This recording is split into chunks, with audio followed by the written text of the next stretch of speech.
Oh shit. Alright. This email is either going to go to tomorrow. Alrighty. Email for Kakaka. Fuck. I mean, it's just, did you already... I can just delete the fucking links to the... Yeah. And then send that, right? If you, yeah. Just if you could just delete the links, because I told him that I wanted to get it over to him yesterday. Okay. Well, then I'll just delete that. Because we know what they are. Yeah. We know where they're coming from. Yeah. It's not like I have to sit here and find them again. And those are okay margins. I think so. This one we can drop down to 150, just because this is. Really? With it being like actual board work? Just because he brought quite a few of them. Exactly. And if it goes through with them, give them that discount. Yeah. Okay. I am keeping the one that has no power. That's fine. Yeah, 200 plus. Yeah, because that might need a new top casing or a new keyboard or and who knows? Yeah, that's fine.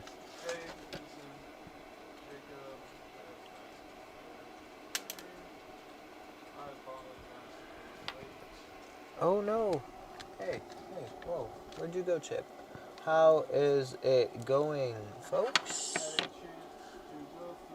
It has been a very busy day around here. Very crazy, busy, stressful day. But at least now we are closed to the public and we can get some stuff actually fixed. Ended up having to go and buy a printer, not a full-size printer. We the lawyers next door, actually some cool news is we just sealed the deal with the lawyers that we have next door. We're going to be taking over the management of their website and their Facebook and helping them with their SEO and stuff like that. So that's going to be pretty cool. But they gave us, it's definitely an older printer, but this thing was one of the like huge commercial grade printers that I think 2010 or something, 2011. And these commercial grade printers, if they're taken care of, they'll run forever and ever and ever. So I'm going to go through and clean it up at some point, open it all the way up, clean all the rollers and all that fun stuff, give it a good servicing, and then she should be ready for another 10 years of work. So, but went and got this Dymo. What the fuck is this thing? Dymo Label Writer 4XL to do shipping labels, because I mean that's like 90% of the things that we print here. We really don't print much like regular paper, but and so it would be nice and easy now to print out actual like the sticky labels and peel it off and put it on there. So I'm just cleaning up this desk. I'm gonna set this up a little bit. I am gonna change the camera angle so we can have more of like a conversational starter to the stream. And then I got a ton of boards and a ton of stuff to fix. So we might skip over the super glue phone tonight. We didn't really have time to search for the charger today. We had a bunch of meetings and checking out the new point of sale and stuff like that. So lots of data being moved around and stuff. And it's just been a bit weird. Facebook earlier is his, correct? Yeah. Yeah, that's his. It's like Eric something. I don't know. I think it's his initials, AZ something. Okay, yeah. What all these Arizona Mexicans do. What the fuck is it? There it is. Okay. So, how was everybody's day? I tried to stream earlier, but then literally I think I was live for like 5 minutes and went to start, and then like everything just kind of blew up, and I was like, okay, well, time to go. So, I did try. And it's the trying that counts. I don't know why your coil's like that. You should probably just swing by Blue Dragon on your way over to playing D&D. It's kind of on the way. Alright, I'll see you tomorrow. Alright, I'll see you in the morning. Have a good night. Good night. I put the stream up while you're there so I can shit on Kyle. Please. That's toxic. Hey, look, this is what happens when you actually unplug a battery. Yeah, you don't break it. You don't break it, Kyle. Shit doesn't break. Yeah, tell him to give me his Twitch sub too.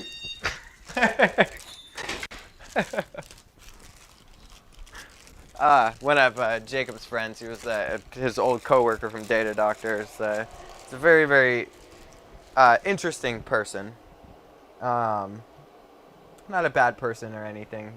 He's just a very unique person, and is always good fun. There was let's see, he was doing some battery replacement on a MacBook, and put the I think his bosses or something gave him the wrong battery, but he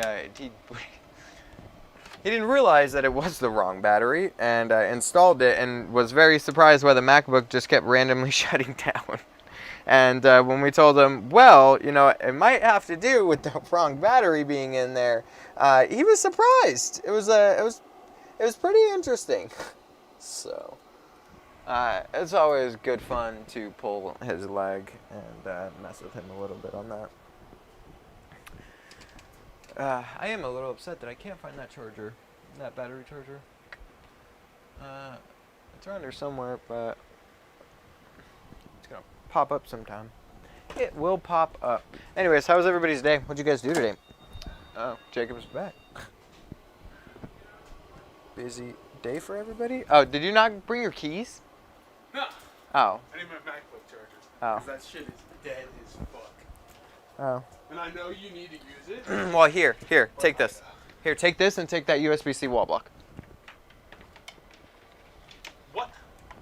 You want me to break my fucking Yeah, you're not gonna break your Mac. MacBook? How about this? If that charger breaks your MacBook, I'll fucking fix it. It's not gonna fucking break it. But for testing on these MacBooks that I'm working on, the USB-C wall block up here on the other side. Yeah. For testing, it's better to use the OEM. So I need to order another MagSafe 2 charger. Isn't there one up front? I think it's an aftermarket one or something. Yeah, that one. I think I know which one you're talking about. Goofy, dude. That's the fakest shit one. I want to take my charger. No, we're fine. I need my charger. No, you don't. I needed more. Alright. But I'm just gonna check my battery. But I need more. Oh my goodness! Just take the charger, Jacob. No, You're not gonna blow up your computer. Stupid ass charger. It's literally the same thing, just USB-C. And actually, that thing's gonna charge your fucking computer faster than the actual MagSafe will. But yes, I feel you. I'm sorry I can't let you take your own charger, Jacob. I'm sorry. I get it. We'll see about that. I get it. We'll see. I feel you, my friend. But right now, the needs of the boards are more important than the needs of your immersion in your wizard world.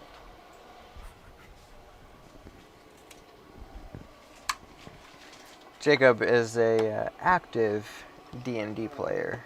That's basically fully charged. I'm just gonna take this as a oh shit. Yeah. I mean, like I said, this thing will work fine, 100%. I hate you. I don't believe Tim. I hate you. I'm like so like this close that it's like no, Tim, like no. Hey, look, you said you'll fix it if it gets broken. So. Exactly. But because like look, it's all Apple products. So But well. I mean the cable's just a cable. So as long as the cable is rated, because it goes through the block, not the cable. So, like on the USB-C ones, it goes through the block, not the cable. So, yeah, I need to take like that home this weekend and actually test that out too. So we'll see what happens. All right, man. I'll see you tomorrow. Get out of here. Leave. I don't want to see you anymore.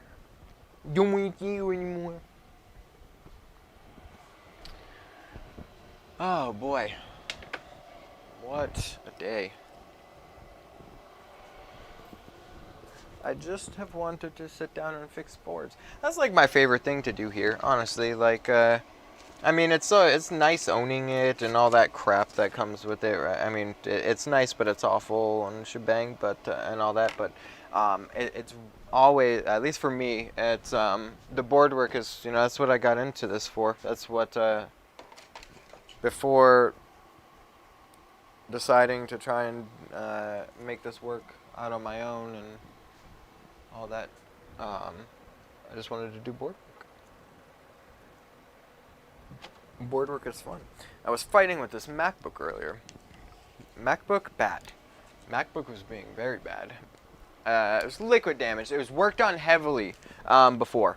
It was worked on very heavily before. Oh man, that's kind of upsetting because it would have been, that was a good stream one. It was a good stream one to explain why, like, and once again to reaffirm why the visual inspection is the most important thing that you can do. As it was literally just the tiniest. I mean, I had to hold the board at a crazy angle to actually be able to get a full visual of it. But just the tiniest green speck. And the board had been heavily worked on before, so there's a, you know, as I really wanted to look it over with my eyes, and what I found when I removed the component, that's actually on the screen right now, or it's here. What I can do, I'll do this. This guy right here, U6101, right? So it takes a lot of these lines. It's just, it looks like it's a little step-down converter, something like that. I could pull a schematic and figure out, but I'm lazy. But this guy right here, underneath this, was completely covered in corrosion, and these two pads were completely corroded and burned off the motherboard. So we ran some wires, right? This is nice and easy. We ran a wire from this component to underneath this pad, and then from this, no, I went from here is what I did. From this component to this pad, we put a little bit of solder mask, grabbed a donor board, pulled off U6101, put it on there, and the board is now booting. And so essentially what it looked like was this guy was replaced, and they did a big no-no, and this is the SMC. This is kind of like your power management, kind of like a power management integrated circuit. This is going to send power all over the place and handle a ton of different things in the computer. Somebody had messed with this. The edge bonding was completely removed. There's flux all over the place, and yeah, so we cleaned up a crap ton of it, and come to find out, you know, they skipped over, so they jumped over to this. You can tell it was a novice technician because they skipped over to this. SMCs can be issues. There are some, but for the most part, they fail in obvious ways. If your SMC is bad, your voltage, your PP bus voltage is going to be different. You're not really going to have the normal PP bus voltage. This board did, so there's no reason that they should have ever even been over here. This didn't need to be touched. This didn't need to be touched. If they had just used their eyes, looked at U6101. They could have seen the little green speck that was on this pin right here on the side of this chip. They would have removed this, they would have found what I found, and they could have fixed it. But apparently they don't have glasses like mine. That must be what it is. So visual inspection is, it's everything. It's absolutely everything.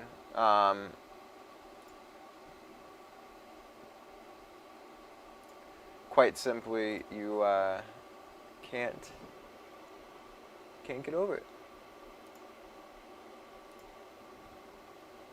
There's no getting around it.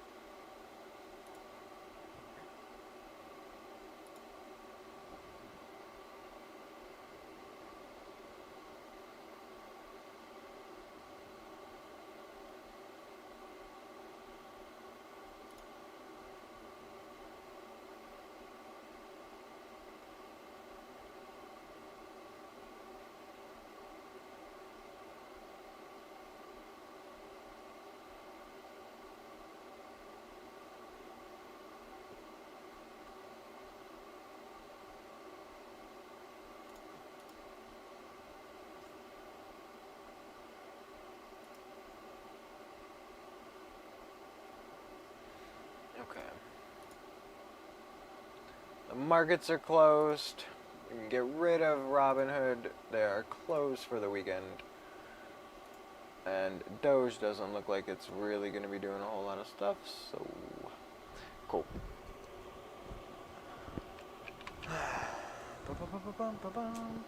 Alright, This is trash. Yeah, I'm just trying to clean up, guys. I haven't really cleaned up this week. My desk has gotten kind of really flooded with a bunch of different either parts from various things that we were testing, or boards that we're still working on, and I really want to get this stuff cleaned up, and then we can move forward. Onward.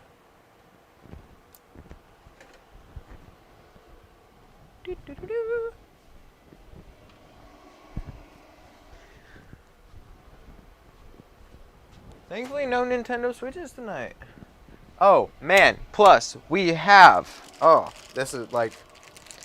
You have no idea. We have the spicy chicken nuggets from McDonald's. From McDonald's. Who would have thought? Who would have thought? McDonald's. Spicy chicken nuggets. They're so fucking good. Some ranch. It just, quite frankly, hits the spot. It do be hitting. So, let's see. Load software first. Stop. Load software first. Stop. So, we switched over from I'm work testing out, I guess I should say. I used to use an older version of this software. I used an older version of the software for quite a while before owning my business and stuff. Because I've been fixing phones for like 6 or 7 years now. But it's really the soldering and like going out on my own and doing my own business thing that has been the past 4 years. And the 3 years prior to me going out on my own, we used this software called RQ4, and they switched, they changed it, whatever. Now it's called Repair Q, and it's a bit expensive. It's about $50 a month more than the one that I was paying before.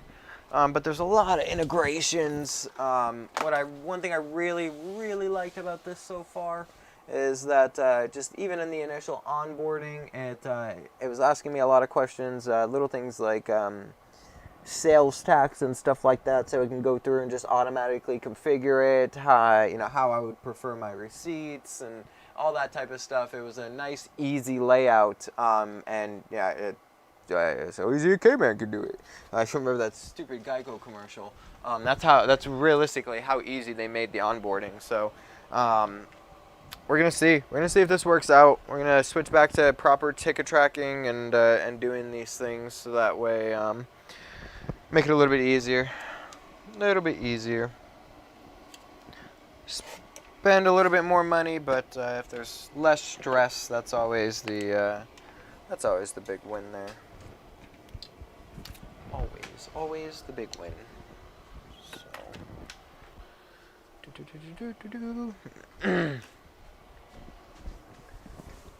It's quiet in here tonight.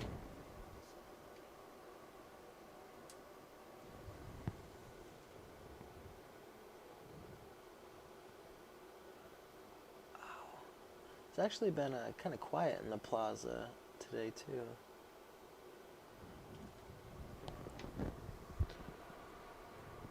But I think normally Fridays are kind of quiet, just because a lot of the lawyers and stuff don't work around here. So if we can get finished up and get our neighbor nice and happy and seeing some results, this man. And this is really why, because we don't. This will be our first push into like setting up a website for somebody. My website, our website, I built that myself. I set all that up myself and all that. So, we've done a few of them, but not like anything professional. And this is going to be the real test and the real push into trying to see if this is going to be something I even want to offer on a larger basis. But the big thing is that these poor guys are paying about $3,700 a year for a website that honestly I could put together in like 6 hours. It is a very, very basic website. It is nothing special. He is paying like on top of the $3,700 like an extra $100 for SEO management, and he's just basically saying that they're not really seeing anything from that, and that's a bit upsetting. That's a lot of money. That's a whole lot of money to have just pissed away and not get any return. Now, I mean, lawyers tend to make good money, right? We were going over some of their pricing, and some of it is eye-wateringly high. But I mean, for the cost of a fucking law degree, yeah, can't really blame them, can you? So, but we're gonna try and save them just a ton of money and do things like they do more probate and bankruptcy. Actually, I think they said they didn't want to do bankruptcy. They want more like personal injury claims, probate, or estate planning.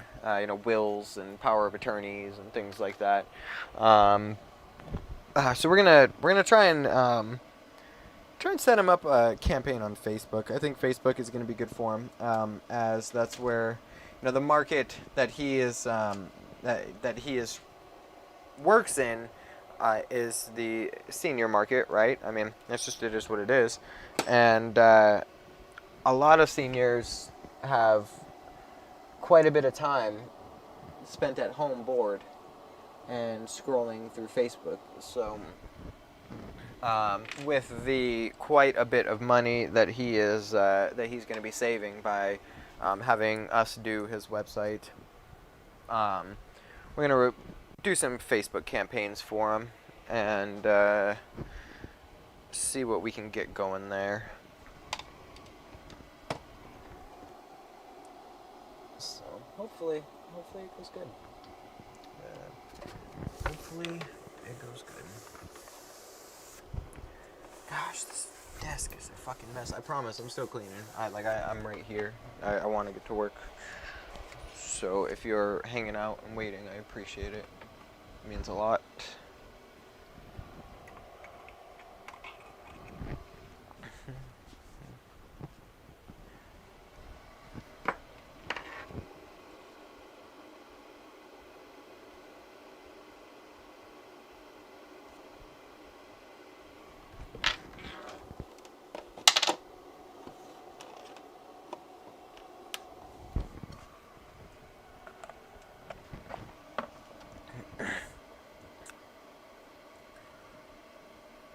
What'd you guys do today? You guys have some fun? Get some work done? Just relax?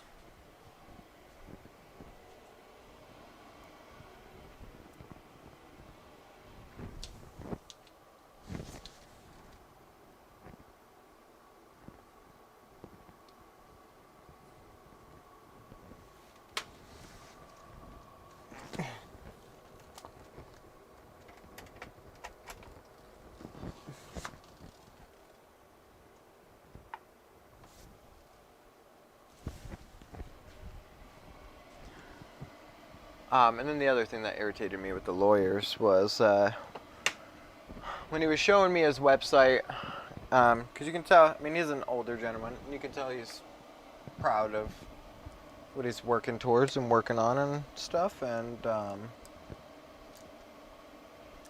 he's showing me his website, and he had mentioned that they were arguing with him about the phone number that was on there, and he's like, they saying that they wanted to track me, and like he's like, I'm not really comfortable with that, and I told him, I'm like, well, no, you want that tracked. That's something that we definitely want. We're that phone number is going to pair into your Google Analytics, and then we can tell how many times people have called you off of, like, off of Google, and we can check and see, maybe our ad campaign isn't doing well, maybe it's doing well, whatever the case may be, but at least you're able to track it. And they didn't even explain that to him. Just something as simple and as basic as, hey, this is something you really want. It's because it ties in with Google. That very simple phrase right there was all that he needed to hear to make him understand that, no, okay, oh, I get it now. I do want that. And like, they didn't take the time when he. If he wants to make a change to his blog, he has to submit it, and it takes him like 7 days just to put something on his blog. It's insane. I don't understand how somebody can be paying almost $4,000 a year for a website, and they can't even, they have no access to make any changes or anything like that. So that's the other thing. We'll be able to give him a lot more access and make him feel like, it's his and not someone else locking him out of his shit.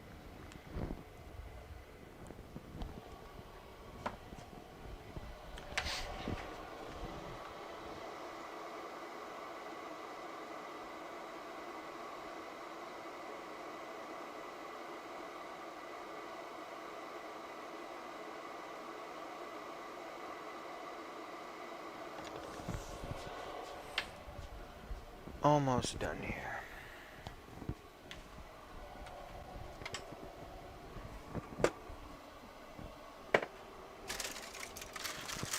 With my spicy chicken nuggies. Chicken nuggies?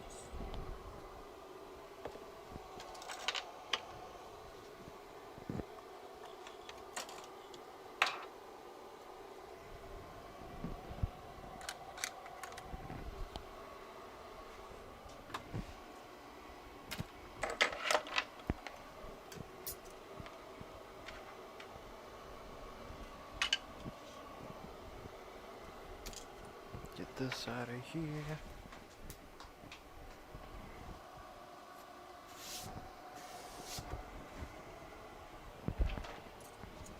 Super dusty.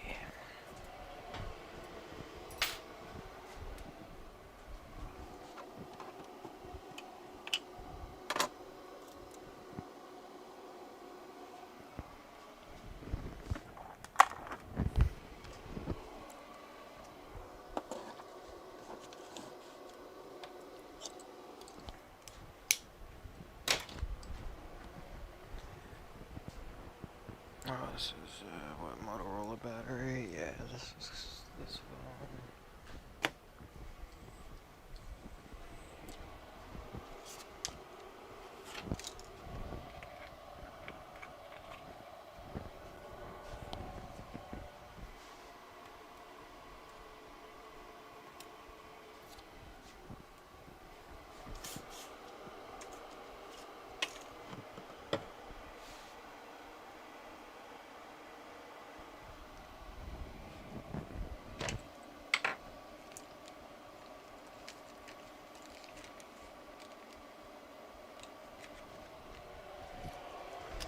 Macbook.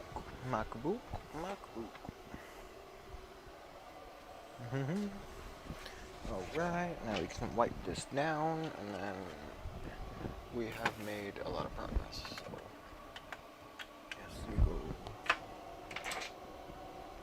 The hardest part that I have ever had of setting up my desk is actually where to put my tweezers and screwdrivers, so they're not in a spot that is really annoying.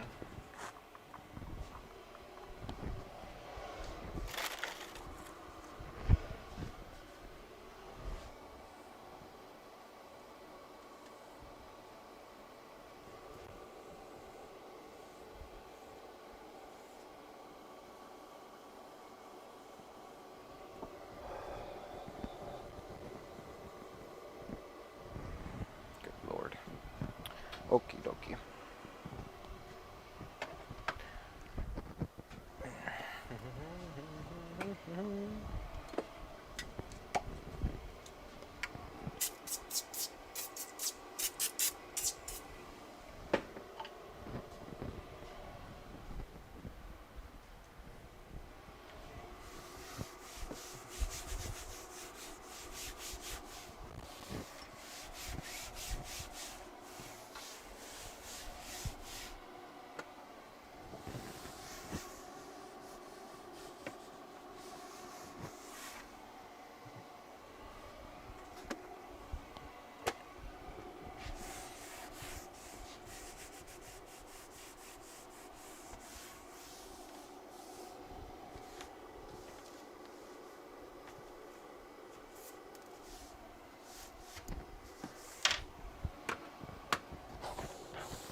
Stupid label maker.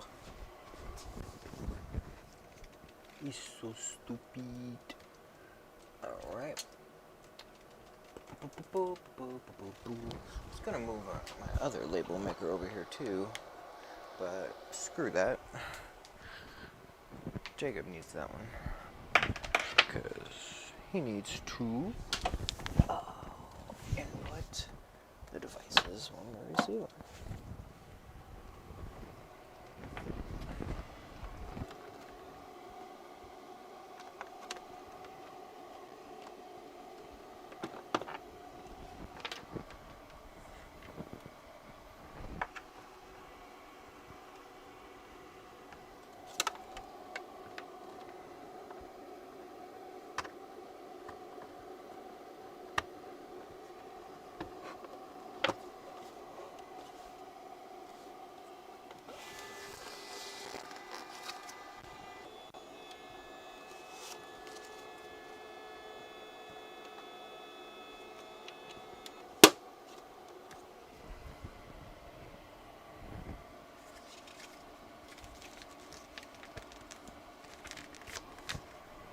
All right.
Gonna this guy right here causes some issues on switches. ALC 5639.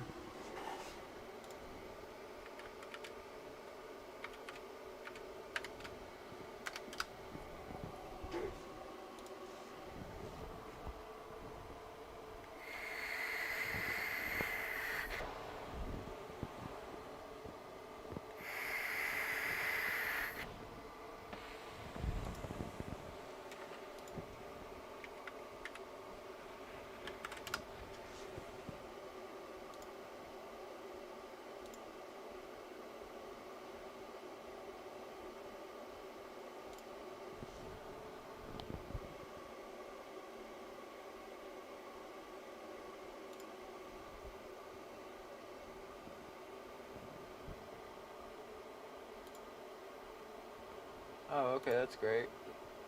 Like how they say, hey, you can get this data sheet, download it here.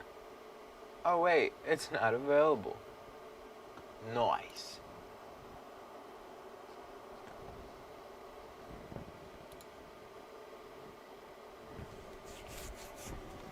Very nice.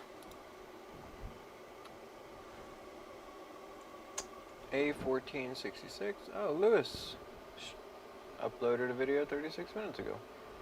A1466 MacBook Logic board repairs, 66 milliamps, not turning on.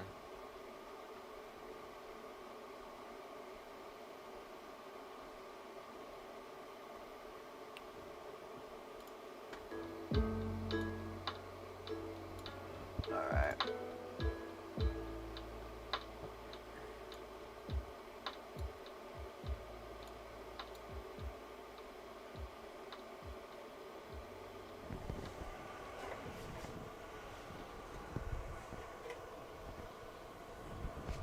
Da MacBook. Da MacBook. Alright, let me see here. Let's do that. So, I am just trying to set this new printer really quickly. And then I'll be able to move on with work, but I have to get this finished. I don't know how well this is going to work, but I figure it's better than just staring at a blank screen or something. I don't know. You know what? Why don't we listen to a video together? Why don't we do that instead of doing the YouTube?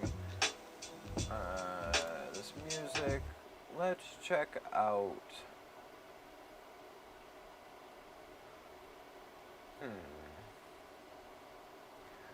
You know what? Let's check out a channel on Twitch. Let's see.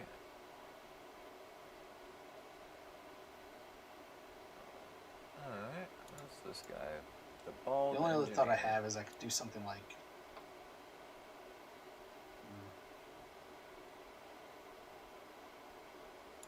Pull it back to the coupler and then disconnect them. What? I don't think I understand what you mean there. Orange plunger back all the way, back out all the way, and then pull again. Yeah, sorry, FM, I'm not following what you're saying. Okay.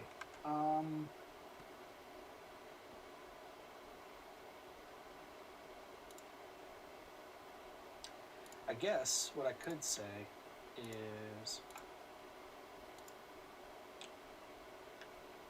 what we could do.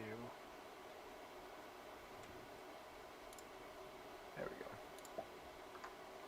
Is what if I put this in now? What happens? Oh yeah, that's what happens. It comes out.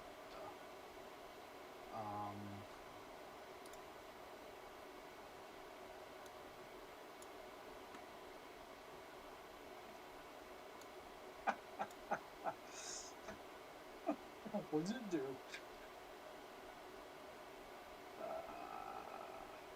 So we're just gonna check this guy out while I finish up the few things that I have to do, and then we're gonna get started on some actual boards. So just a little bit longer, and I'm we're going back to up try and running. and see if the motor can push There we this go. when I put this back in.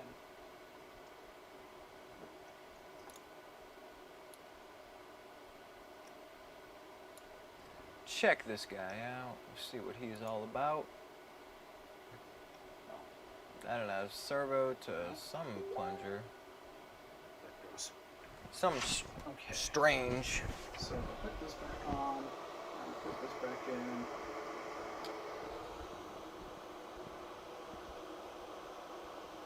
And do this. The problem is that it's not letting any air out. Okay. That might be as good as I can get on this first boot bar.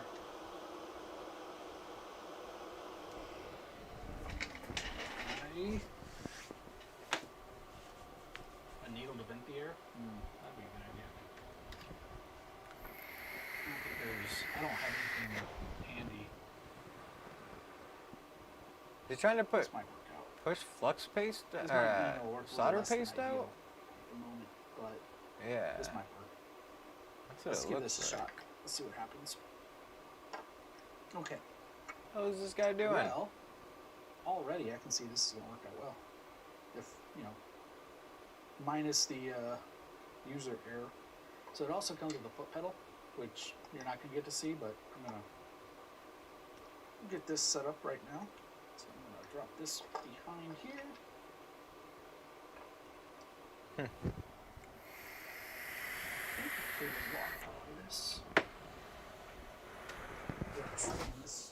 This thing brings me back to trying to figure out a solution for one of the scopes.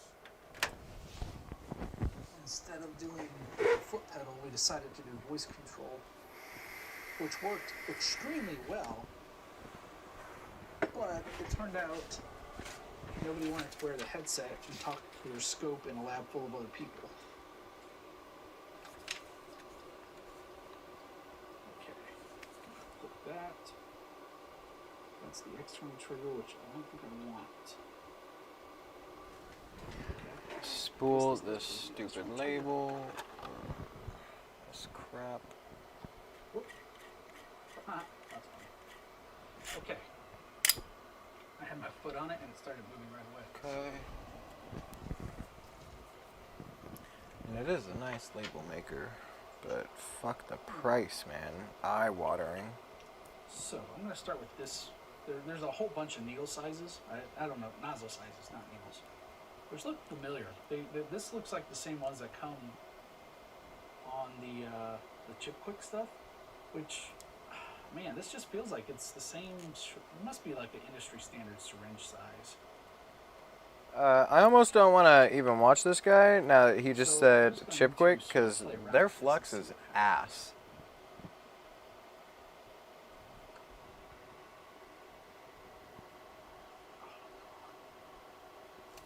Literally, Chip Quick fucking looks and flows like male semen. And it's horrible. What did I do 5 seconds ago that made it work? In my opinion. Of course, that is just an opinion. Sounds like this guy's been in the industry a while, so I'm sure he does just fine. And knows what he's doing, but fuck that. Sacrifice some paste in the name of science. Oh, what the fuck? Which I'm clearly doing already. That's great.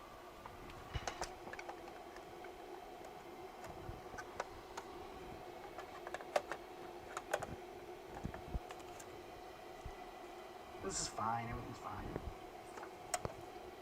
Come on.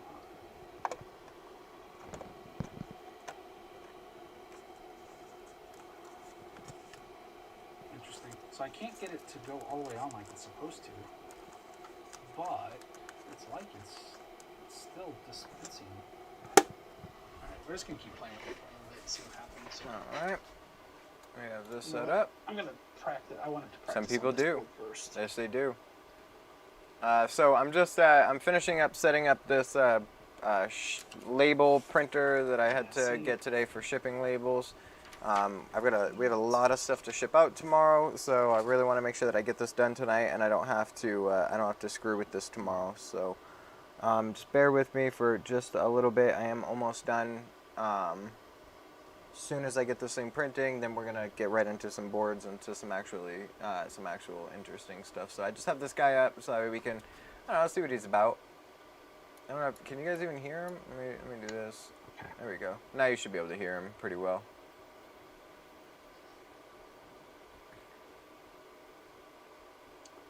Oh, I see. So he's added a servo to his solder paste. Moving? Is the pointer moving? Oh, okay, that makes sense. I can see that. Yeah, that's actually not a bad idea. I might do that for when we start pushing out the macro pad boards. Honestly, that's not that would be fairly kind of convenient. Shit.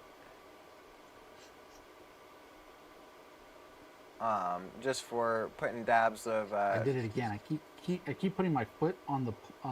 Dabs of paste. Needs a little bit of retraction.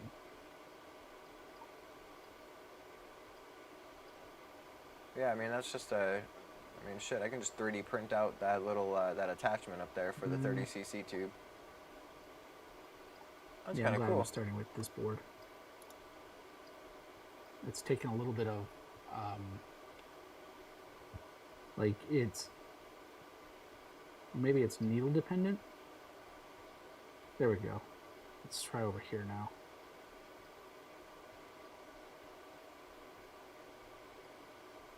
This totally reminds me of 3D printing because it's, yeah, now that it's got like, I don't know how to describe it maybe, but the pressure's just right. And just put it flat on the board and And squeeze so it out I'm onto the getting like board. exactly one little bead of solder. What's that? There we go.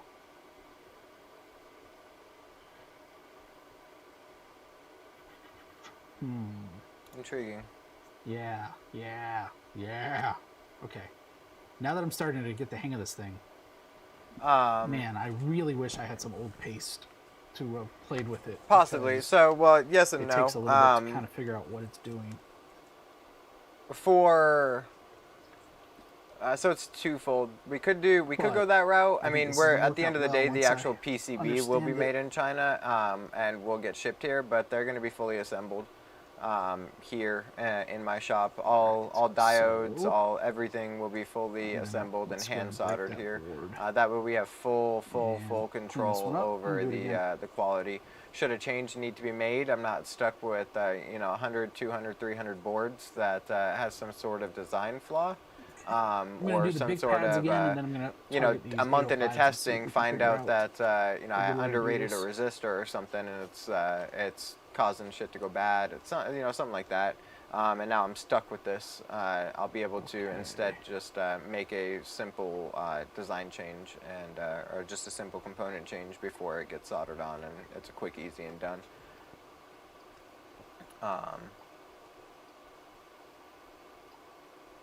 Okay, this is working really well now. But with this here, what I'm genuinely curious of is, why is he doing it this way? Because I would just still find this easier to just grab a nice fat iron, like a nice chisel tip, right, with the Kester, and just flood all these pads with solder. So I'm curious as to what he's doing. Is he going to hit this with hot air and try and solder all this all at once, or what exactly is he doing? Because personally, I don't really like solder paste like that dispenses in a tube, and that's just personal. 100% a personal thing. A lot of soldering is done with solder paste. It just seems like it's just retracting. But in my experience, when you use paste like that, your joint sucks. There's still just so much pressure. Like, it's still oozing out right now.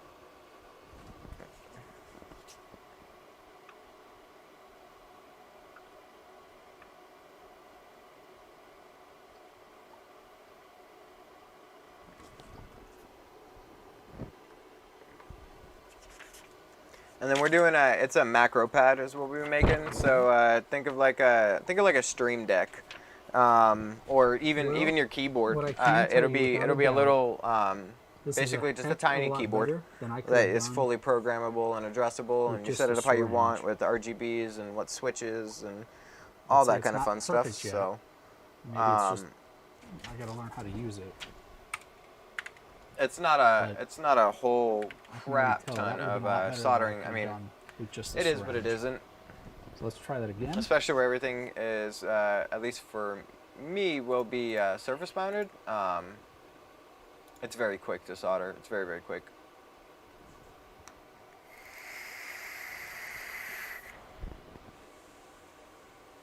Let's see what happens.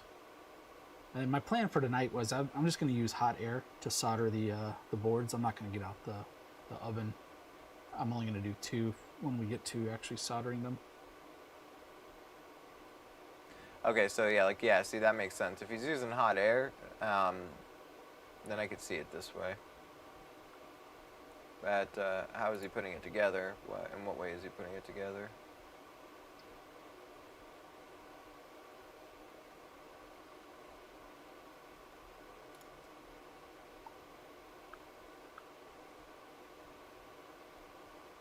Whoa, too much. Actually, that's funny.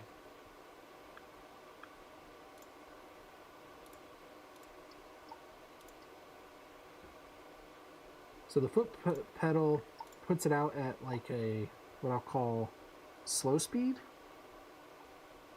But generally, what I find Which is that it's working really engineers well. I really overthink like it. everything.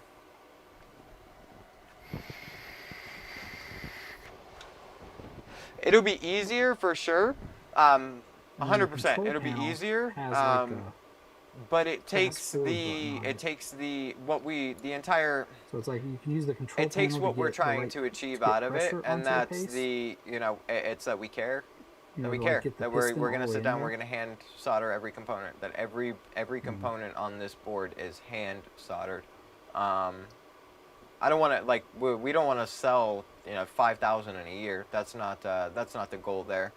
They're going to be far more customized, and it's much more like if we were to sell a bunch means like 50, just because I'm not of the happy with customizability of it.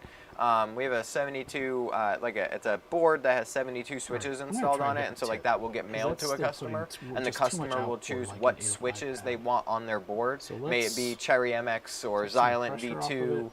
or or And then I'm gonna chalk try one of these switches. smaller tips. They're gonna find out what they like the best, and then we'll solder that by hand onto that board. So Good results it's within much more 30 of a minutes. one-off, Yeah, that's a good way to think of it. customized, I don't know. handmade, This one seems hand like it's a little assembled bit in the finer. United States is what I want to achieve with that. It's not so much about the money portion or selling a bunch of units for me, bet at least with his that. indie store has like a list of the sizes. This one is definitely smaller. Just pull these all out. Not doing a major production today, so we'll be fine. That looks smaller than this one. Okay, so this So this is a might really be small one. So let's connected go. now. What I think are at least 2 steps smaller. This thing is retarded. Hate And, these, but see hopefully how once this it's works. configured, this is I won't have to configure it again. I hate printers. We absolutely hate printers. This is why I was saying I wish I had some old paste, because So I'm you can just see kinda this is what we wasting use all for this, print but shipping. ShipStation. It is 100% it's the the cost best. of science, I guess. It makes it a whole Gotta lot easier. experiment Whole lot before we easier. can use it So for real. I do have to hide the screen real quick while I fill this out, and then get them to do PCBs if US is important to you. Hey, Oh, ground loop, I, welcome to you know what? I stream. will, Thank you for the follow. because I know at least Doug here for W, these if you're the still first couple here, welcome to the iterations, stream. a buddy of mine up in Is it, Washington fast is going to fair be. repair? We're going to be getting some copper boards, and he'll be milling them out for me for the first couple iterations, so I can make design changes on the fly. And then once we really get the design down, because even the microprocessor will be soldered here, then I can actually have the PCB itself just manufactured. Let's see, 3 copies for $5 a square inch.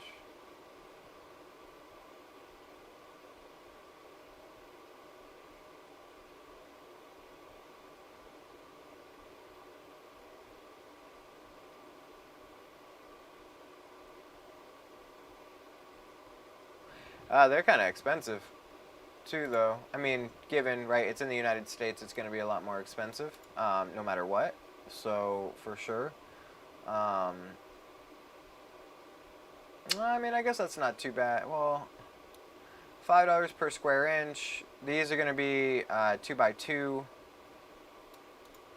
So, it should be a 4 square inch board. Should be $20 for 3 copies. I mean, that's not bad. Actually, it's like $6. That's not super terrible.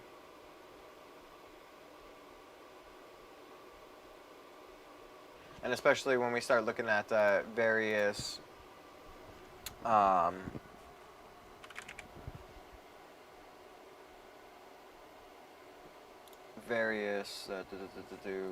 we start talking about shipping and all that type of stuff from Washington to here and then Washington to here and all that,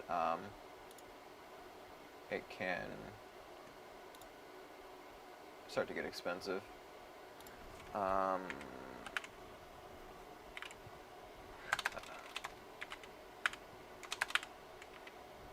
But a lot of this here actually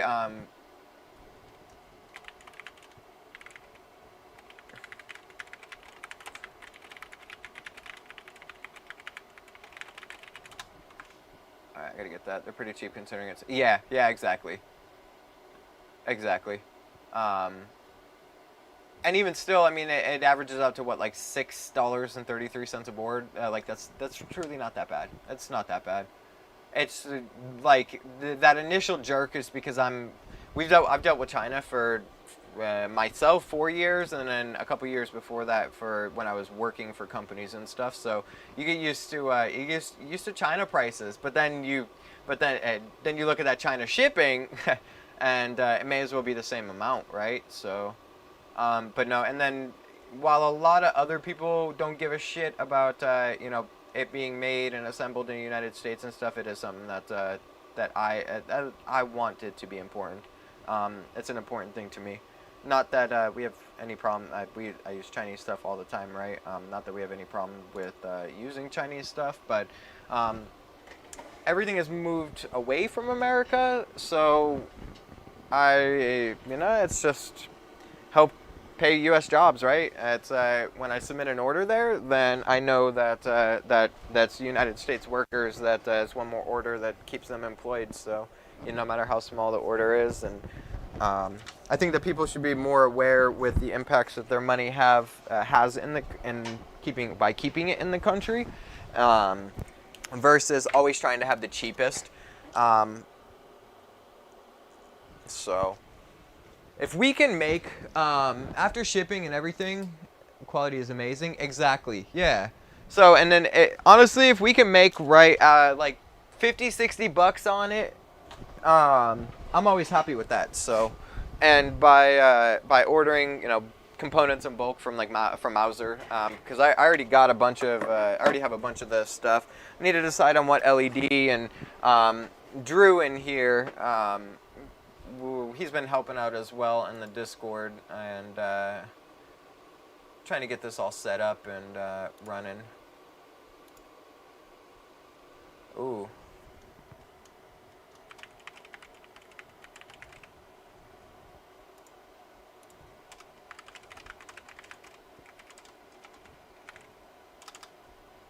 Okay. Yeah, Casarius, he is, his name is Drew, and he's been helping me out with some of the stuff. So we're going to use a 18 mega A32U4, at least to start in our first iteration of it. Essentially, it's the same thing as a Pro Micro. So I'm not an engineer.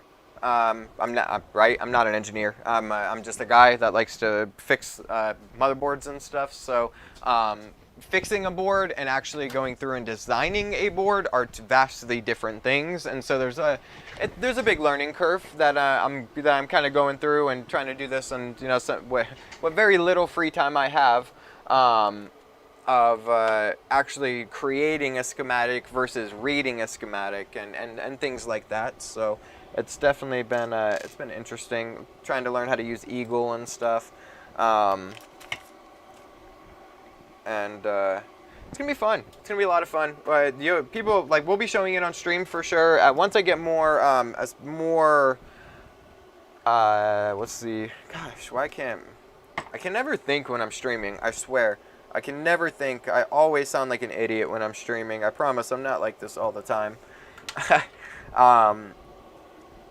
But once I get more, oh yeah, that looks like shit. Once I get more experience in Eagle, then I'll be doing some of it on stream. Then that'll be much more like maybe I'll come into the shop on like a Saturday or something, and or a Sunday, and stream for a couple hours, and we'll just sit here and kind of go over what I think of the design, and maybe we'll get a couple of engineers to actually hop in the channel and give some advice, may it be good or bad or whatever the case may be, and have some fun with it.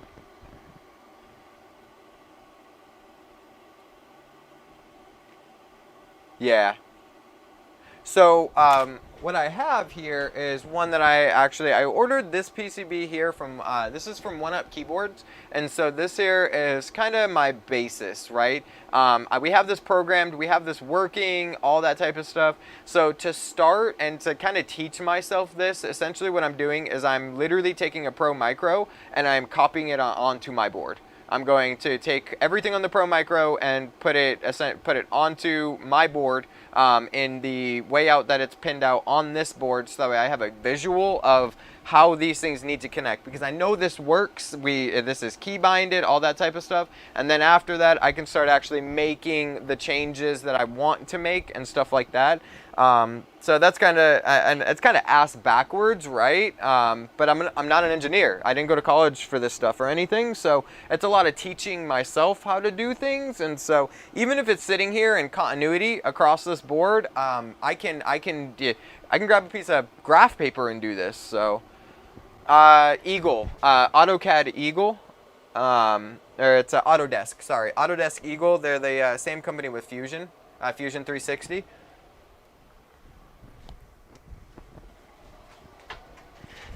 So this is, I don't know if you've ever seen Eagle, but this, yeah, you know Eagle? Okay, cool. I didn't know, I had never heard of Eagle until I sat here and actually started searching for like PCB design programs and stuff, so. And I knew about Fusion before that, because I can use a little bit of Fusion.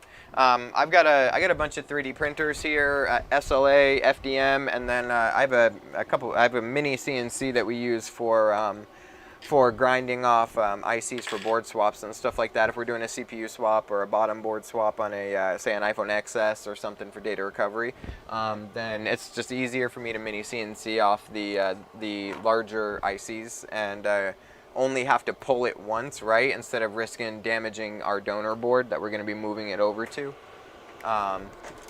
So a lot of that was how to mess around with that stuff was done for it.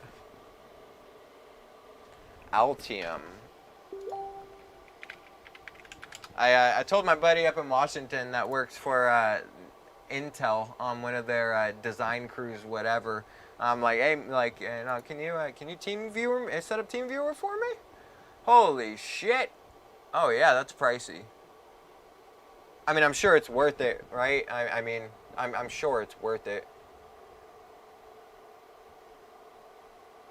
There's our complete schematic library, or schematic design component library and simulation package. Shows bidirectional synchronization.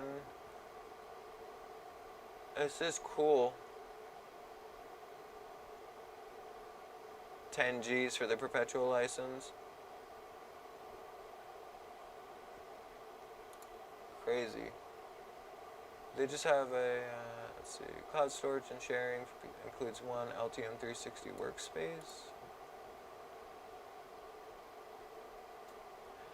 See, but what sucks is that there's not, okay, fair enough.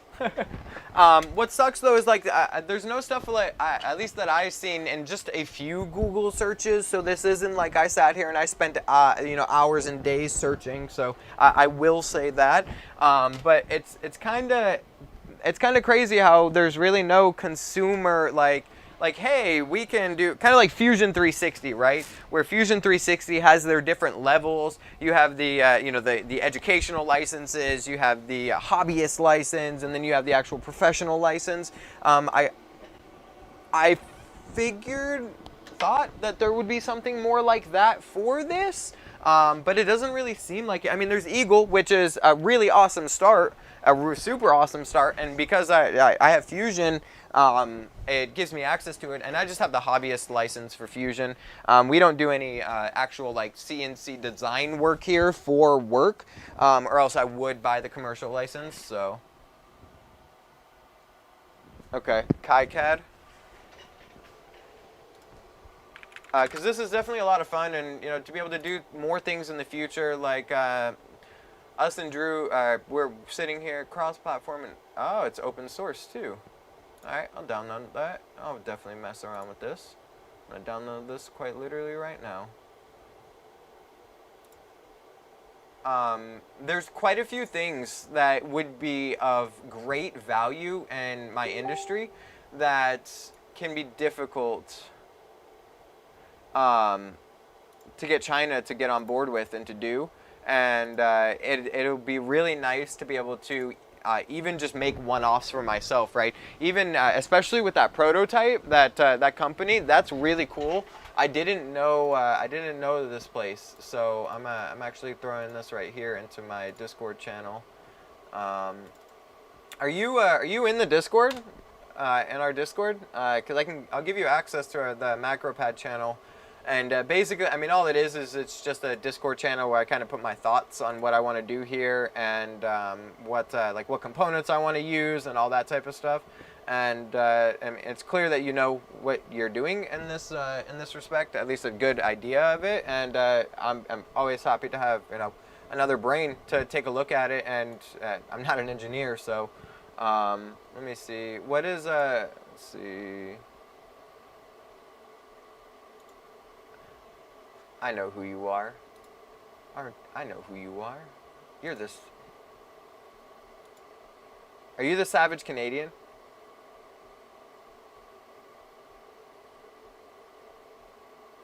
I fucking knew it. I'm like, I looked at the Discord server and I'm like, wait a second. No, I know I've talked to this person before somewhere. Here, what I want to do is this then.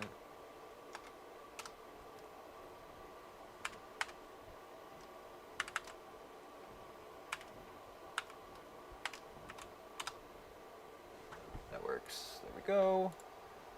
And then in here, and then in here.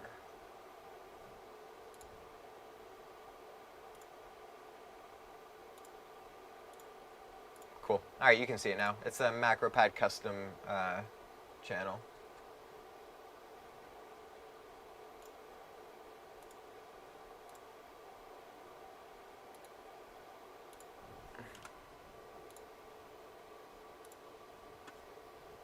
Nothing too crazy. Just kind of started the project, so not a whole lot in there, but slowly working on it. All right, so this board's been kind of a pain in the ass. This board's really weird. So this is a 820-00165 A1466 MacBook Air motherboard, the 13-inch, and so this was one that we had. This was worked on prior to us receiving it, and it was worked on in all the wrong places. So, I mean, it was worked on in some right places and some wrong. So, we can see here that the SMC has been screwed with, and this is a big. If I could express to anybody that maybe wants to get into this level of work or is just interested in it, right? Never jump to the SMC. If your SMC is bad, you're gonna know it. In the terms of your PP bus voltage is gonna be fucked up. A lot of voltages are gonna be fucked up. And this board, I can't foresee the damage that it had, causing somebody to want to remove that edge bonding and screw with this SMC. And this SMC now, because it was screwed with, could damn well be why this board is having the problem that it's now having after we have gotten it to power on. So when we got it to power on, or when we initially received this board, it is we would get orange and green light on charger, but no fan spin, no post, right? No boot, no chime, no nothing, just dead. But we would have green and orange light. So we had 8.58 volts on PP bus. That's normal. 5VS5 is there, but we were missing 5VS4. Because this board was worked on, we were missing 5VS4 and just about everything below it, including 3V3, and but we did have 3V4 too. So when I noticed that this board had been touched by somebody, the same thing that I stress every day in this channel, and that is that use your eyes. They're the best tool that you have. You can almost always fix a board almost with just your eyes. And so as I was looking around this board, I noticed obviously that it was worked on. That was very clear. but that one, we had, I don't want these tweezers. These are my curved tip tweezers for audio IC. Need to get a little drawer just for those tweezers. So let's see here. Where was that? Get my bearings on this board. Here we go. All right, so this guy right here, there was a little bit of corrosion that was left on this component here. Whoever worked on this, they cleaned up quite a bit of it, I will say that. But they were close, but no dice. So this guy here had a tiny bit of corrosion on this leg right here, but that wasn't our issue. I replaced it and you know, added some nice solder on there and got it nice and cleaned up anyways, because we are not going to leave anything that has obvious sign of liquid damage on it. We actually haven't finished it, and I won't be able to work on it tonight because I cannot find the charger for the battery for my rotary tool. So I'm gonna go to Walmart tomorrow and buy a new charger for it. We had to take that rotary tool to it, and with how well that went, I don't want to do anything different. That went super well. I still have a lot of super glue to remove off of the back of that board, and that rotary tool is going to be pretty integral for it. So, but I am going to stream that tomorrow after we close the shop. We close the shop at 4 p.m. Arizona time. That's 6 p.m. Eastern and 3 p.m. in over on the further West Coast. So if you do want to see that and you have time, definitely tune in. And then I have started streaming to YouTube as well as Facebook and Twitch. So worst case, worst case, we upload the VOD, or keep it up on YouTube, and then you can go back and and you can go back and watch and see how it finished out, how it ended up finishing up. So. So yeah, this had a little bit of liquid on it. We cleared this up, replaced this. Didn't fix our issue. Didn't expect this to fix our issue. We just did that because we needed to.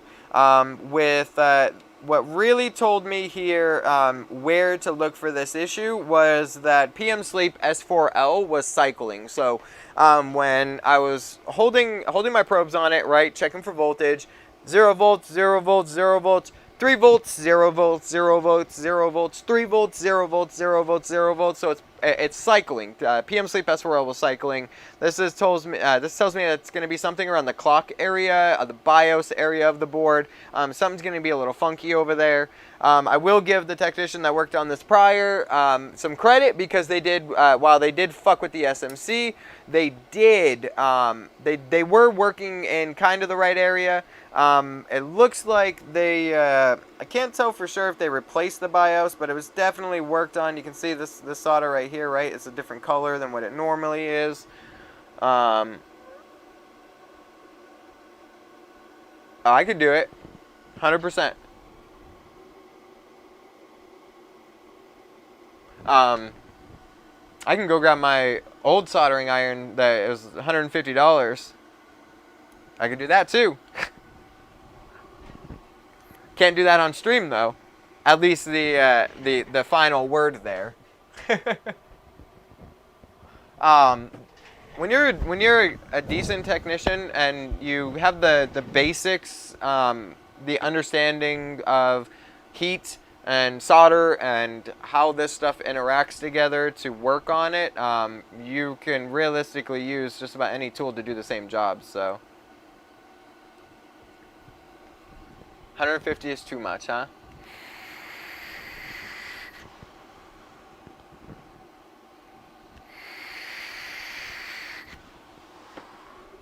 I'll tell you what, you send me what you want to see and I'll do it.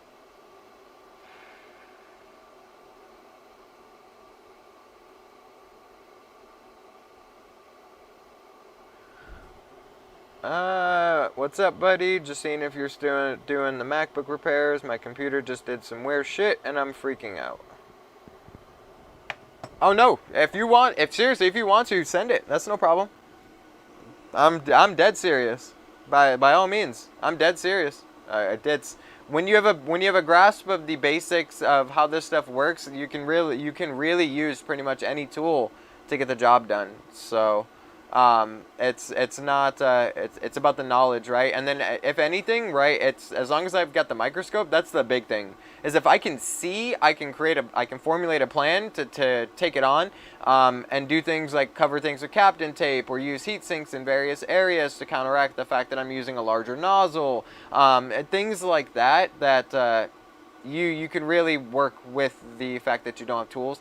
At the end of the day, if you go to Colombia, you go to Venezuela, you go to these non-modernized countries, third world countries, they have some really strict parameters on what they can actually use to fix things, in the sense of what they can get their hands on, and if they can get it done, it can be done. So yeah, so we can tell that this clock chip here had been messed with, possibly replaced, at least reflowed. This solder here, this is not like this solder joint here. You can see it's a much shinier solder than generally what Apple uses, which is how I can tell that that this here has been messed with before. So as well, this is the clock chip right here. This is your BIOS chip. Let me back this out a little bit so you can see a better area. All right, cool. So this is the BIOS chip right here. This is your clock chip right here. Now, I could tell that things have been messed up, messed with around here. So he was in the right area. It seems like he might, whoever worked on this, I can't say he because I don't know if it was, it could have been a woman. So whoever worked on this, they were in the right area. I don't know why they messed with the SMC, but it seems like they did identify that PM Sleep S4L was power cycling, and that they needed to come into this area. Now the big giveaway, which was a very, very small giveaway, I had to hold this board at a pretty crazy, not super crazy, but more of like this under the microscope, right, at a steep angle to be able to see it. And what it was right here on, here we go, underneath this guy right here, I think it's U6101, there was a tiny, tiny, tiny little green speck right here on the side of it, of the old one. I mean, the thing was so fucking tiny. I looked at this thing probably 3 times before I actually saw it in this area, and when I pulled this off, these 2 pads here were completely gone. They were corroded to living hell. This here was the cause of this device not powering on. And so, let me see, turn back on Flex Board View. If you don't have Flex Board View, you need to get Flex Board View. Flex Board View is the best software when it comes to looking at board views. I cannot wait until it has better iPhone support, and we will be moving fully away from ZXW. Flex Board View is made by somebody in our industry, my industry, called Paul Daniels. You can find a link to his software on our website at fastfair.repair under the tools and software section. It is I believe it's like something like $130 or $150, and quite literally fixing one MacBook motherboard covers the cost of the software. And at that point, you have that license. So, and on top of that, it's awesome to be able to support somebody in the community that actively repairs in our community. This is the same software that Louis Rossman uses, that Tim Herman Jr. With TCRS Circuit uses. There is nothing better. We all use it because it's the best, period. So, in that, U6101, these 2 lines right here, the SPI, MLB, CSL, and 3v3 sus. So, these 2 pads here were completely corroded. You can see in the microscope those wires that I ran to recreate the traces. We pulled from the 3v3 sus this capacitor right here and ran this jumper over under here, and then from this component to that pin 3 right here, and now we're getting power. We are getting post. We've got chime, we have image, but it shuts off about 10 seconds into the OS. So I can't even get in to enter the passcode. You know what? I'll show you. And need to record this and send this to Paul so I can get my royalties. Just kidding. What sets it apart from other softwares is, I'll show you, hold on, let me share my full screen.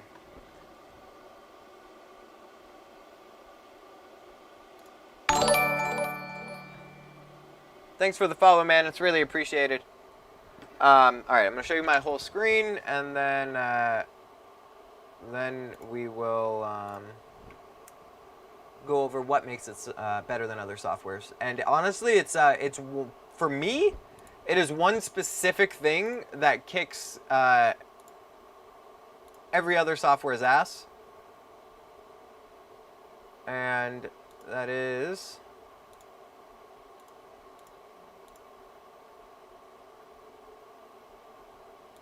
Why is this not... Well, I guess I was working how I wanted it to earlier, so I guess we'll try that again. Okay, so... I just don't know... Okay, cool. So you can see what I see. So... But it's still showing my Facebook, not my actual screen. This is retarded. I don't like this.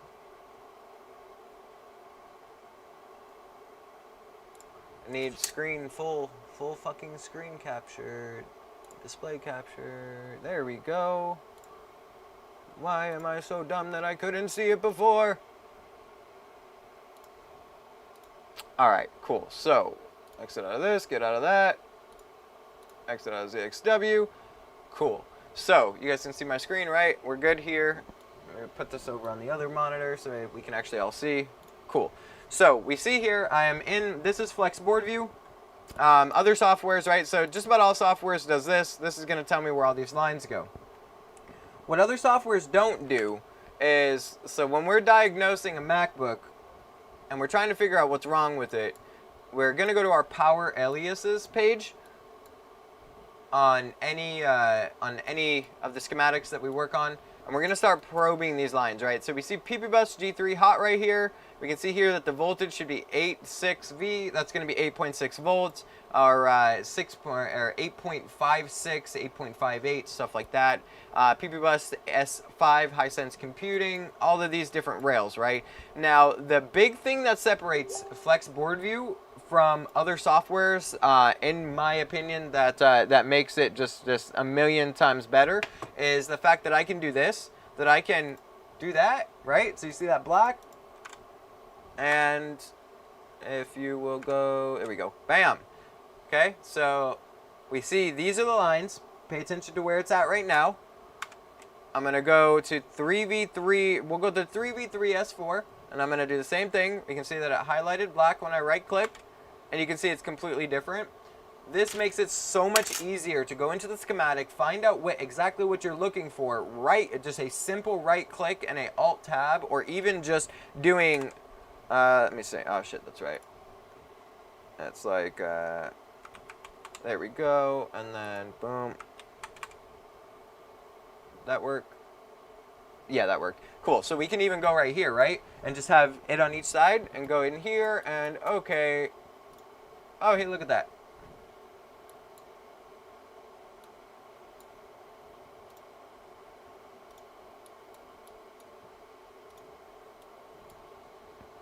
And if you've used Flex Board View and you didn't know about this, don't feel bad, because I didn't know about this until fairly recently either.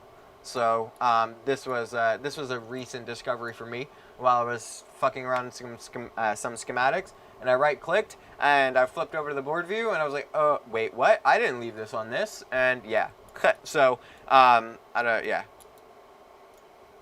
That is my favorite thing about this software, and it makes our life so much easier. It just makes the life easier. Whole lot easier. And you have a big, large monitor, so that I have a 32-inch monitor, 32-inch, 165 hertz monitor, and when I have this like this, it just makes everything faster. You can go like, bam, bam, all right, cool, probe. Oh, nope, I've got 8.6 volts. Check the next line. So that is what, in my opinion, makes Flex Board View a million times better. And then on top of that, when I install Flex Board View onto my computer, it doesn't yell at me and tell me that it's a fucking virus like every program from China does. And I get to actually support somebody in the community versus some people, just people in China. So, which to me is important. So now this board is power cycling, and not power cycling. It's booting. It posts, and then after about 10 seconds, I get to the password screen, and after about 10 seconds, it just shuts down. The problem with that is that could be literally fucking anything. Literally anything. And because this was touched and messed with before, we're kinda, this is gonna be a bit of a weird one. So I think I might replace the clock chip. Maybe even that BIOS. Because I don't know what's up with it. I might have to pull a SMC off of a donor and reball it. See what's going on in that regards. So right now I'm just looking around for any like possible remaining liquid damage that I may have missed.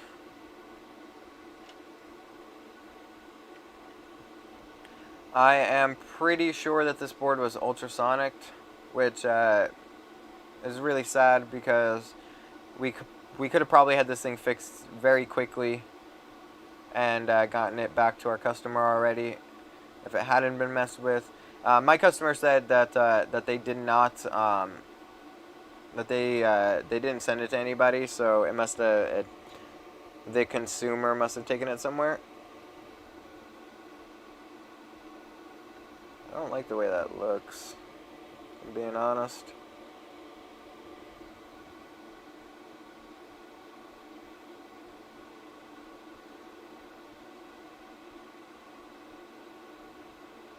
We also don't want to just start blindly pulling shit off the board either. That is definitely not something that we want to do. The other notable thing was that this thing had some thermal paste squeezed out. Somebody applied way too much thermal paste on it, and there was actually thermal paste right there. You can still see just a tiny bit of residue there, which let me clean up now.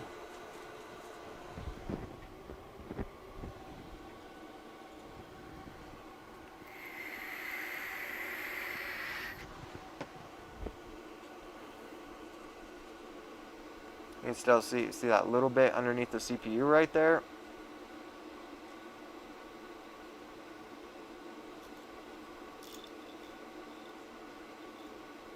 That's the problem with liquid.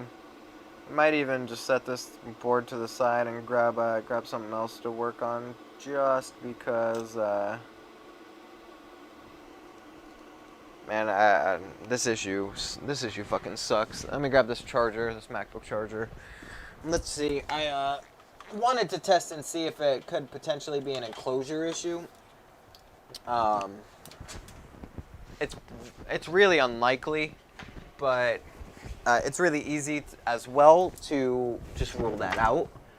If we sit here and we plug in this charger with the SSD installed, it should go through the motions and let us know. So.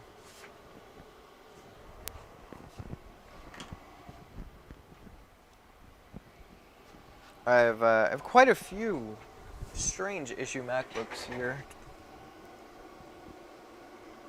What we ought to do is we ought to get Tim on stream and please bro his ass. That's what we ought to do.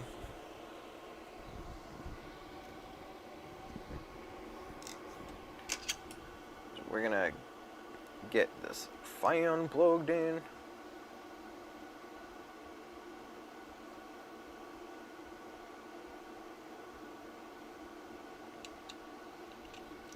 Alright, so we've got fan, charger. Now I just need the little flex. That was somewhere around here. And then we'll plug her in and see what's going on. See what we can figure out, folks. See what we can figure out.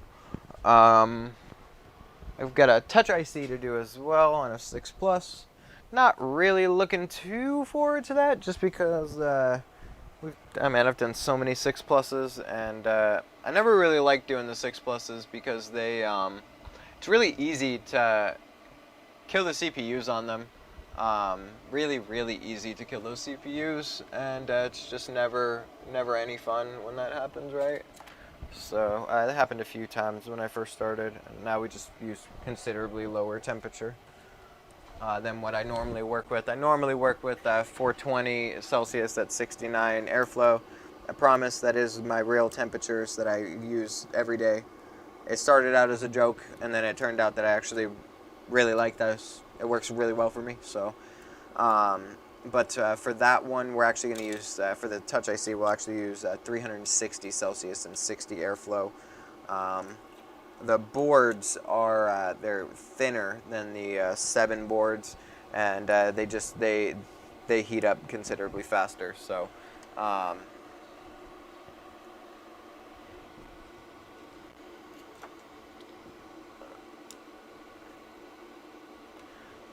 Alright, so you can see we have fan spin, and we have green light, orange light.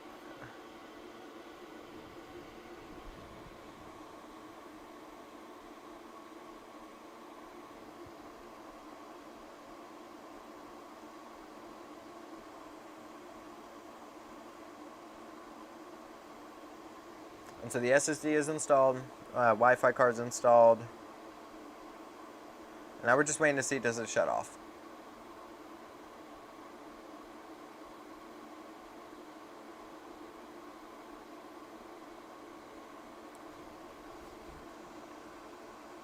And there it goes.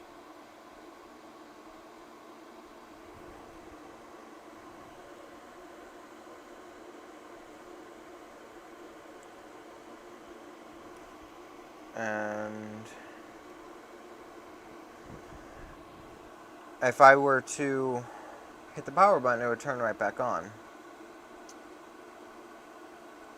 I'm going to be honest, I don't really know where I want to move on from here with this board.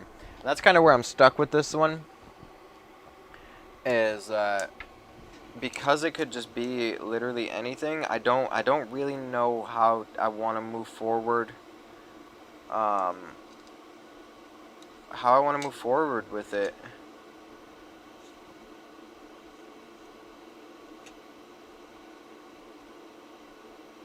I mean, you know, this whole side of the board is really clean.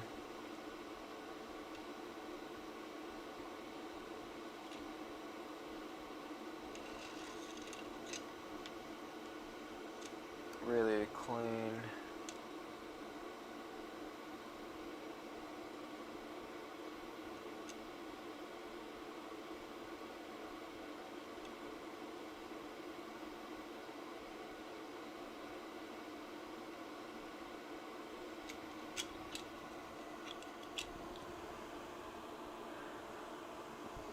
Could be. It definitely could be, especially where we can tell it's been messed with before. Same thing with that clock, right? It's hard to. I need to go over there and see.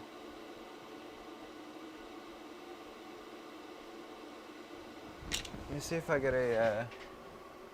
I forgot how far it boots. Oh yeah.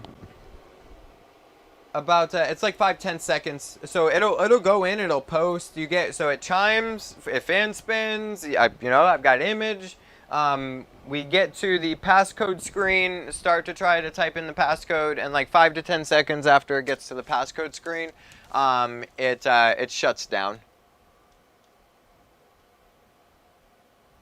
So let me check this donor real quick. If not, I know I have to go see my buddy Ed tomorrow, and he told me that he did have a donor. I think I actually stole my, oh no, I do have a BIOS here. Yay! Are you 00165? Yeah, you're a 00165. Man, I've stolen so much shit off this board. This was you can tell that this was a China donor. And that's how. So this is what China does when they decide that a board is a donor board. They drill a fucking hole through it. Right through the CPU. So, pretty crazy, pretty shitty of them, in my opinion. But tis what it is. Fuck this whole thing up, huh? Or that. But yeah, you can see. I mean, and they pulled off the fucking RAM modules, assholes. Because I don't need the RAM modules. Look, they didn't even do a good job pulling off the RAM modules. Fucking shit all sideways, ridiculous. But I think this was like $8 or something. So look at that. I don't even know what the hell that is. Oh well. There it is. Okay, so that was the component that we pulled off on the other board. Oh, you know what? What it is it's this donor right here is what I stole the BIOS and clock chip off of before. Yeah, okay. That's why I was like, whoa, wait, there's a BIOS and a clock chip on this one? What? I know I took those off. Because I gave Ed a BIOS before, so. Let's see. Over here, it doesn't look super bad.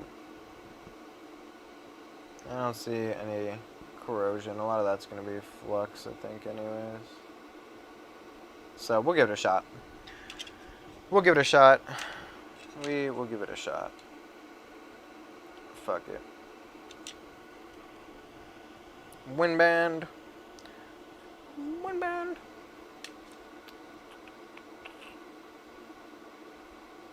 I don't... Yeah.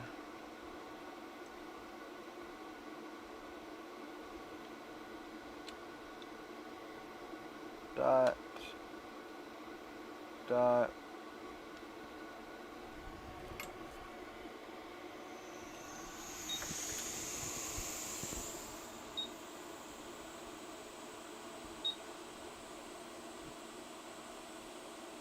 See, I don't think, I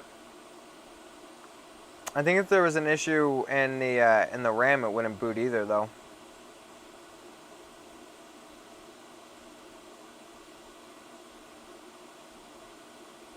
So, but I wanted to rule this out anyways because another technician did mess with this. So it's just more than anything. This here will take me just a minute to replace and rule out, and go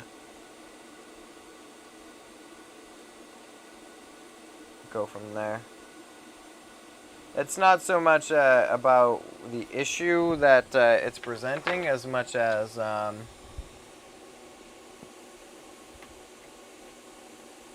tried another hard drive, another SSD, and it does the same thing, as well as an SSD or with no SSD, it'll still shut down. It shuts down before it actually starts to blink the question mark.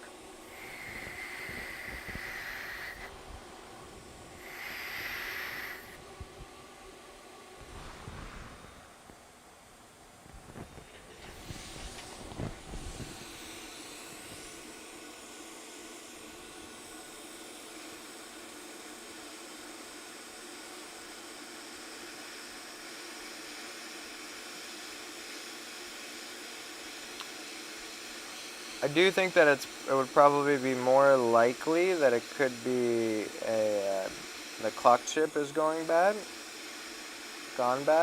but said I don't really think that this is going to be the issue, but because it has been touched and worked on before, I can't trust this. If this had never been replaced and touched, then I wouldn't even be looking at touching this.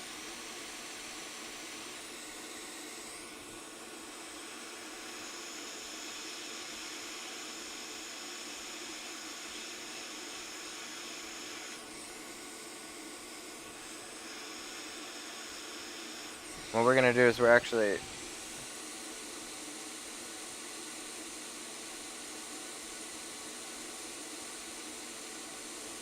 set these to the side. So should this not be an issue, I will go and put these original ones back on.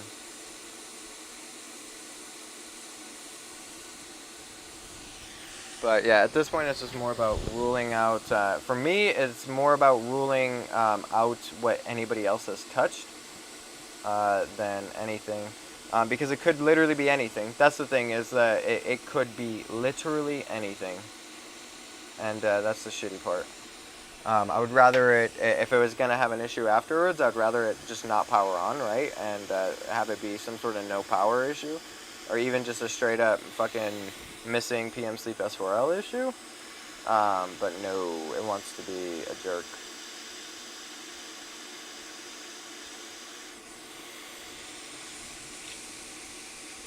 So yeah, we'll keep these chips that we just pulled off the motherboard.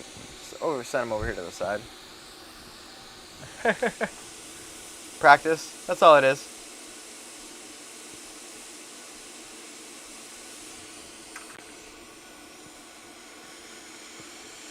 The one thing that, so it's funny because me and Tim Herman were talking earlier, and it's the one thing that I'm really good at is the actual board work of understanding how to rework the board and get it worked on, right? But Tim is unbelievably good at diagnosing issues, and so it's funny how that works.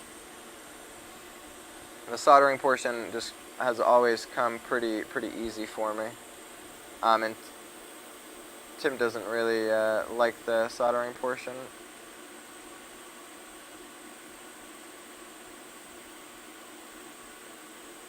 Yeah, that's on there nice and firm.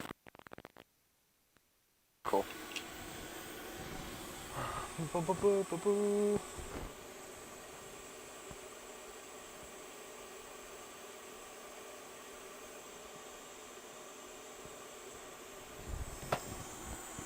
Alright, let's clean up this flux real quick and then we'll test it. The nice part is it's pretty easy to test this, right? Plug it in, wait like 30 seconds. Does it shut off? No? It's fixed. So, but yes, this one here, I am kind of lost on. This.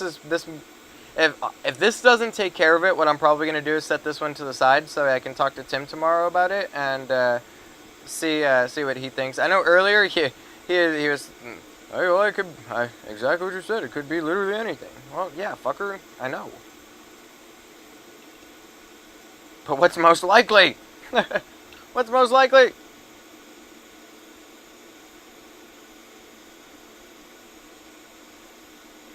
Because yeah, this one I am just a wee bit lost on this one, on where to move forward or how to move forward on it, and even like this BIOS and clock, I'm only replacing them because it looks like that it had been messed with, and there was very clearly water damage in this area prior,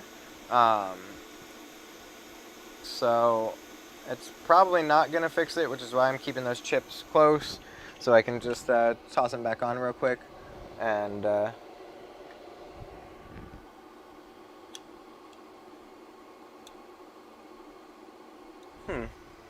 I could do that. I can do that too. I'm half fucking blind anyways. Do I get to choose what eye I can work out of? I'll even buy an eye patch to keep it honest.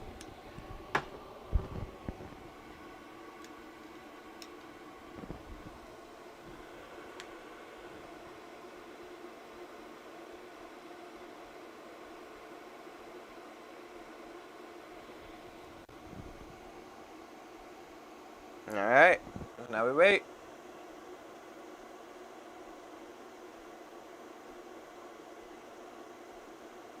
Please don't stop spinning. Please. Please. Please.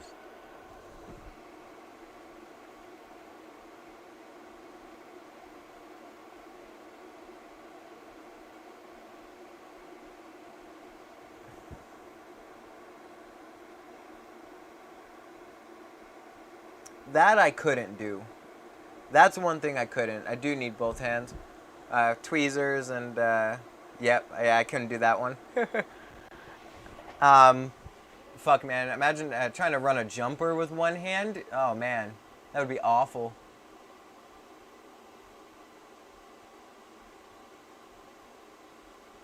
Well, this is a pretty good sign so far, huh?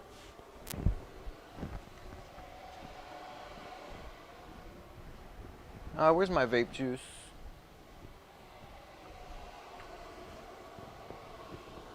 She's still a going.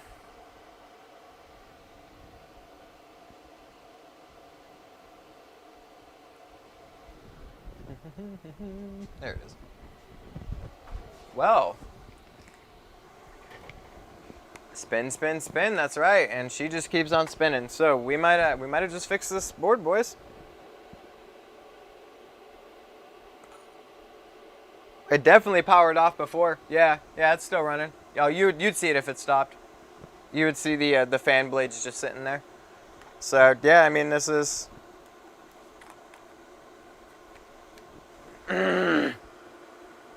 Oh man, I'm sorry, Drew. Good money at least? So, but this is why, right? Like, sometimes you just have to trust your gut. You just have to trust your gut. And it's in that, like, it had been touched before. I don't know the work of that person. I don't know who my client doesn't know. They didn't send this board to anybody, anything like that. So I replaced both. Oh, yeah, I replaced both.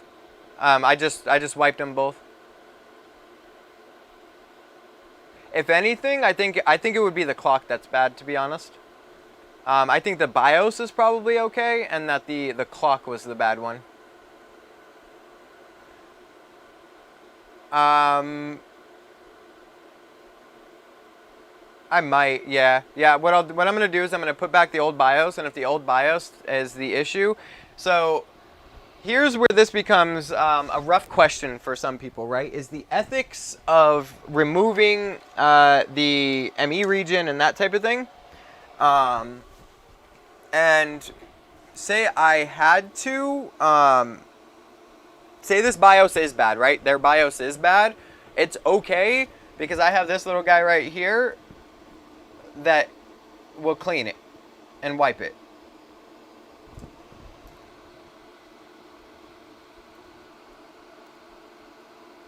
I do want to know what the actual problem is, but sometimes the actual problem is bad for business. Trying to figure out what it actually is can be bad for business. But I'm going to throw the old clock back on, and we'll see. I do think it's the clock chip, I'm going to throw the old BIOS back on. I do think it's the clock chip that was probably our issue, but I could totally be wrong, right? So. A lot of this is just kind of trial and error, and I mean that's what a lot of board work is just sometimes you hit a point and you throw the board at it, see what sticks.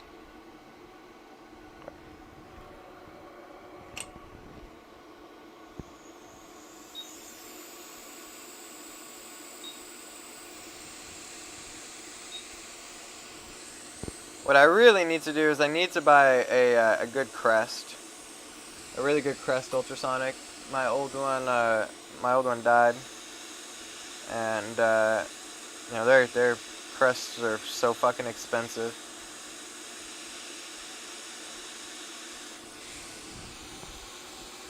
They're worth it.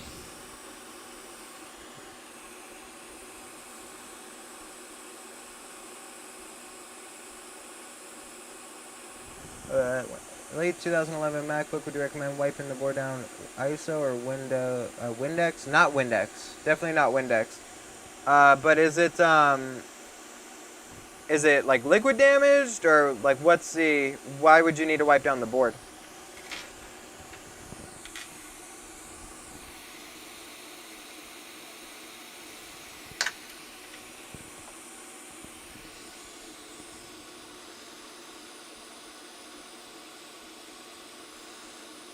Hey, I didn't tell you to go anywhere.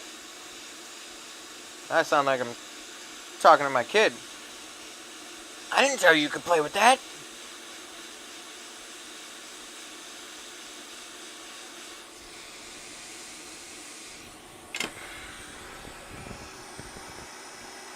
Yeah, the Crest Ultrasonic. It is a really nice toothbrush. It's a very nice toothbrush for motherboards. They just work really, really well. I've also thought about building my own, actually, as well. I mean, to be honest, ultrasonic cleaners, the design behind it, it's not like it's a big secret. I've thought about it, but a lot of time. I could have my stepdad put together the pot for it and all that type of stuff, and it would be fun, but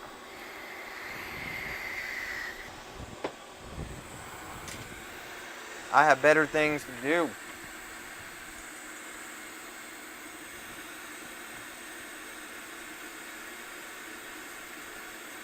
So, but that was, so this, I mean, whoever worked on this was close. They were close to figuring it out and making that money, but not quite. Not quite. Close, but no cigar.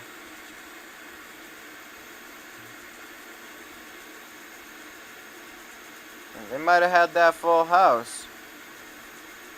But I had 4 aces, buddy.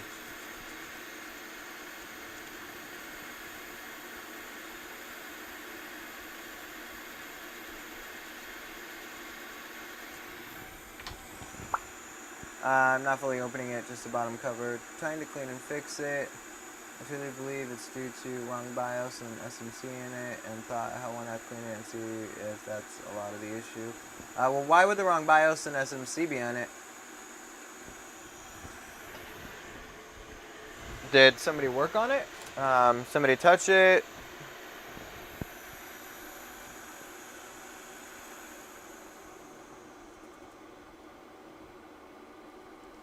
If I remember right, you were in like LA or something, right? You could run over and go see Tim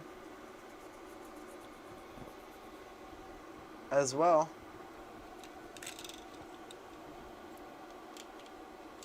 Tim is the person that I go to for help with MacBooks when I can't figure it out. So you would, believe me, you would be in very, very good hands. There is no one that I trust more with the MacBook board than Mr. Tim Herman. And he's kind of like a little brother to me too, so I want to see him do well, right? Alright. Right? Okay, so we have the original BIOS back on the board, and now we're going to test this out and see if we get it to shut off. Or see if it shuts off. I don't want it to shut off, but if it does, it does. And then we'll just put the BIOS back. So, but this is cool. This tells me that this BIOS, at least, if their original BIOS is good, that tells me that this BIOS is good, and I can toss this in a bin and just have a pre-pulled BIOS for this board.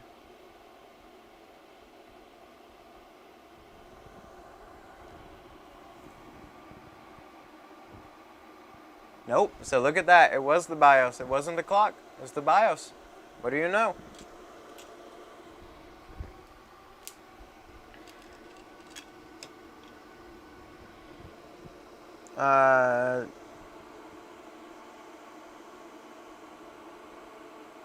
Tim is in Palmdale. Lewis is in New York, but Tim's in Palmdale. And Tim has been featured on Lewis's channel before. They are friends. So you can be rest assured that you're in good hands. So, bad BIOS.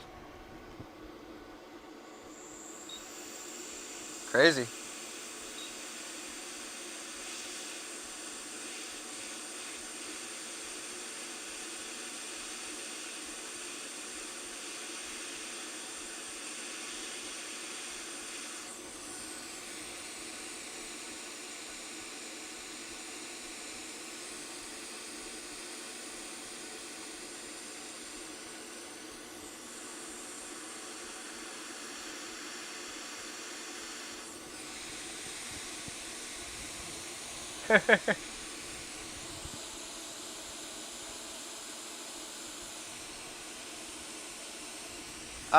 If you ask him to, I'm sure. He does stream on YouTube a lot. Yeah, go to it's tcs circuit.repair. I'll pull up his website here in a second, and just submit send him over an email or something, and just let him know that you watch my stream on Twitch, and that you want to know that I'm sending you over to him because you're local, and ask him if he wouldn't mind doing it. And then when I talk to him tomorrow, I'll ask him. I will force him in a very kind way. Yes, exactly.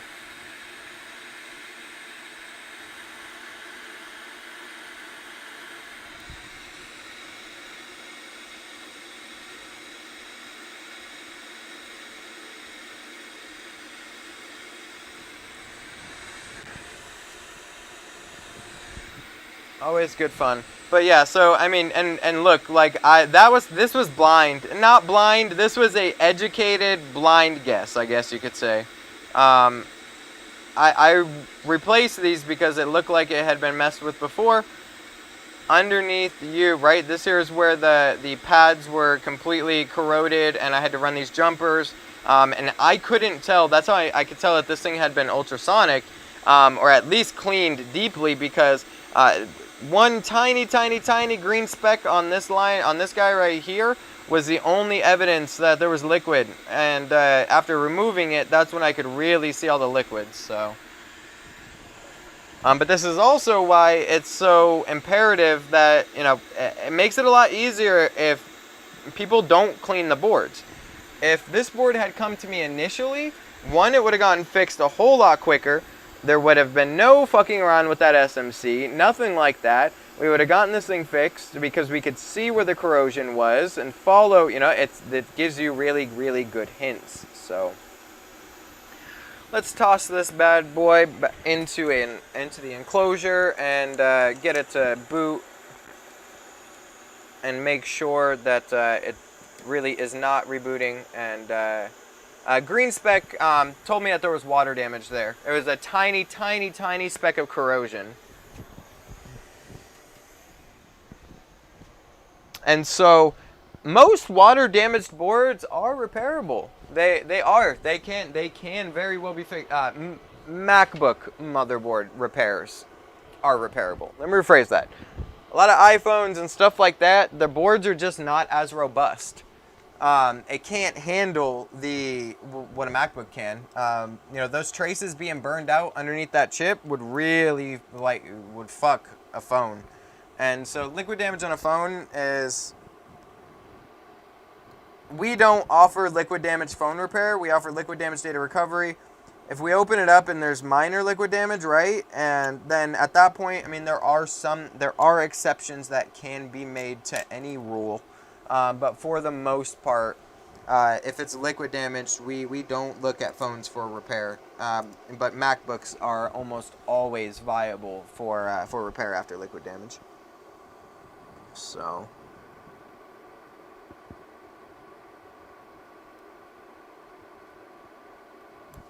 get this bad boy plugged in, get her tested, and then we'll grab another board.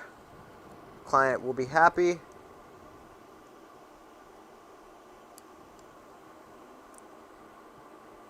We'll get some money in the bank. Especially love MacBook money.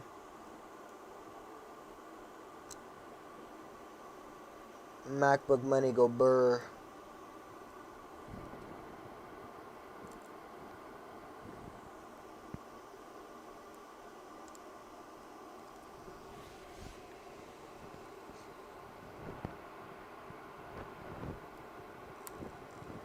Especially fucking after I just had to spend $240 on a stupid fucking shipping label printer. Fucking Christ, man. In the wrong goddamn industry, I tell you what. You just need to start selling fucking printers.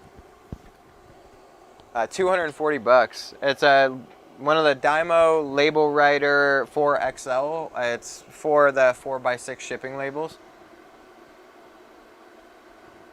Yeah.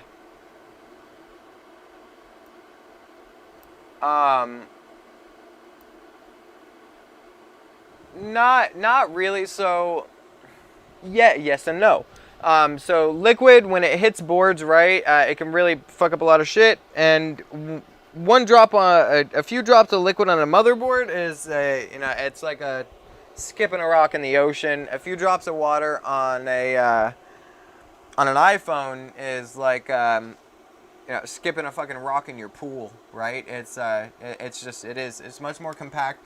But even outside of that, just they can't the PCB just can't hold it.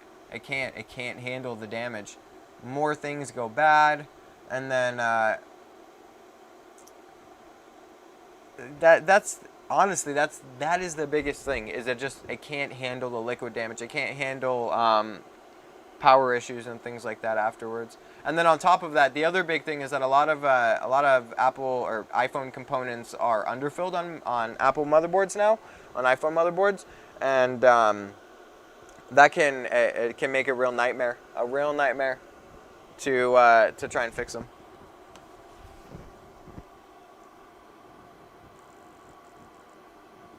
Replacing underfilled components takes considerably more time.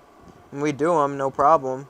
Because again, the soldering work is easy for me. It always has been. BGA reballing, I got down in like 15 minutes, really quickly, really quickly. The fundamentals, the actual physical action of what I do, came really easy. I have a harder time diagnosing than anything.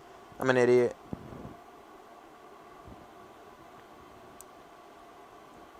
So the dream is me and Tim link up and keep trying to get him to move out here to Arizona and get out of that shithole California. Sorry if you love California, but oh yeah, good point. Very good point. Thank you for that, because I totally forgot. I totally don't think about that.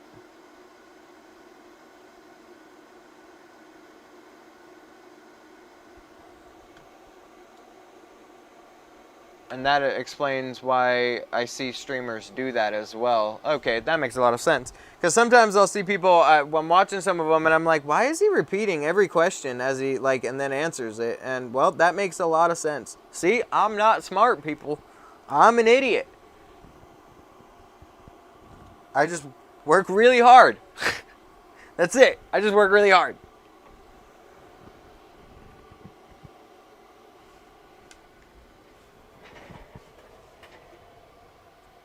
So,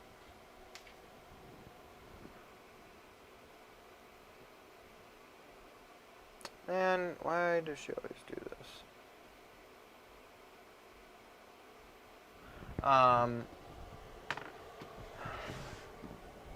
I have, oh, I see what you mean. Okay. They do, you know what? They do have add-ons for that. So I'll do that tonight. The light that I use is, it's a light from Injured Gadgets here. I will hit you with the link, with that affiliate link. Saying, get that 2.5%. Here we go. It's just a 144 ring LED light. They actually only have one left in stock, so do get it quick if you want it. But in all honesty, I would also recommend playing around and thinking of coming up with one for your on your own. The straight down is perfect. The light straight down is perfect, but there are some different ways to do it, like taking some nice bright LED strips, and I have some here that are $100 for 16 feet. They're really expensive LED strips, but they're like 6,000 lumens of just pure white, and they're not individual. There are a lot of LEDs.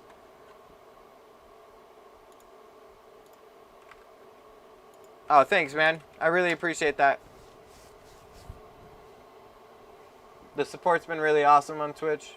It's funny because a lot of people, you see all the time, especially in streams, of people talking shit, kind of talking shit about their chat and stuff.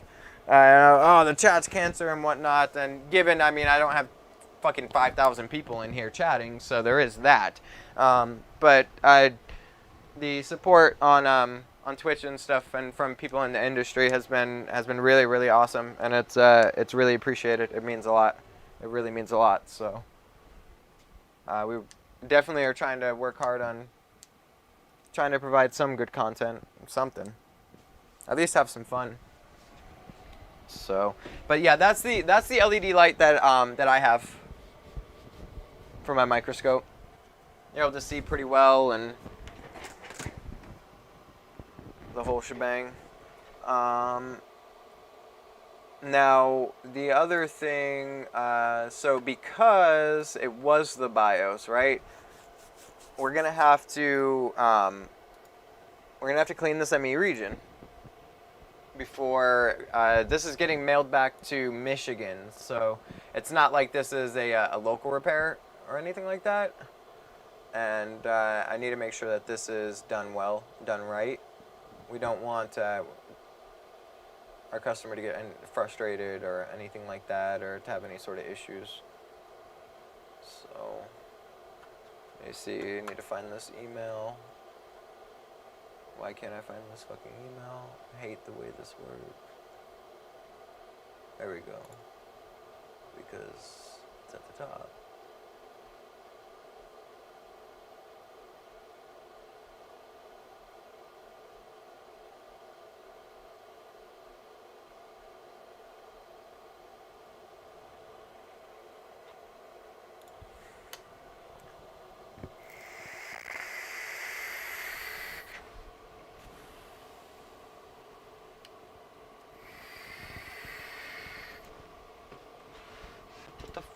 Freak, man.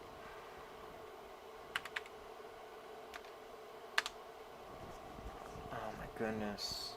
This is so frustrating. I need to just download this PDF once I find it again. Nope. Nope. That's not it. That's not it. You're not it. Jesus. It's only been like a week and I've already like 300 fucking emails.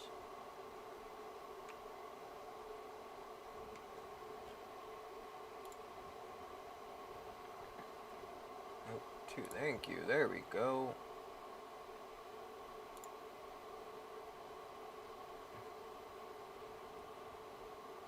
Yay!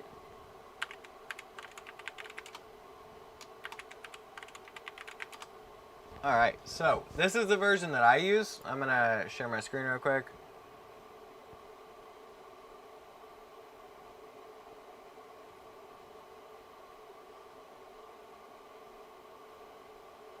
Oh yeah. Yeah, I literally went over to the wall, ripped that shit out of the wall, brought the trash can over right in front of the camera, and fucking slammed it into the trash can. 10 minutes before I had to ship out two priority overnight express packages for a client that we were supposed to ship it out the day before. We tried to contact him. We called him and we're still working on a few of your things. Do you want us to hold off and ship it until tomorrow? We called them at a fairly early hour. We didn't hear back, so we tried to just kind of play it safe and see. Okay, well, it's only one day. Let's try and knock out a bunch more. And then that could have been like, it would have really sucked. It would have been really, really bad if I couldn't get those packages out. And thankfully, my neighbors, the lawyers next door, they were here to let me forward them over the labels and print them out. We got it out in time, but still, it was, yeah. I don't like, because it was out of magenta ink, and it's like, I'm printing black and white. I'm not fucking printing magenta. I don't care. So this is the version that I use for this. I just got this. I got the replacement today because they sent one with the connector snapped off. So now I have two, because little do they know, I can solder the connector back on. So now I have two of these, and I actually didn't even ask them to really send one. I just said, hey, what's up? Like, more than anything, to be like, I don't know who you're having manufacture these, but they kind of fucking suck. And they just shipped out another one, so they probably cost, I mean, seriously, this thing probably cost them like $10. And for how much I paid for this, it's a little irritating, but it is what it is.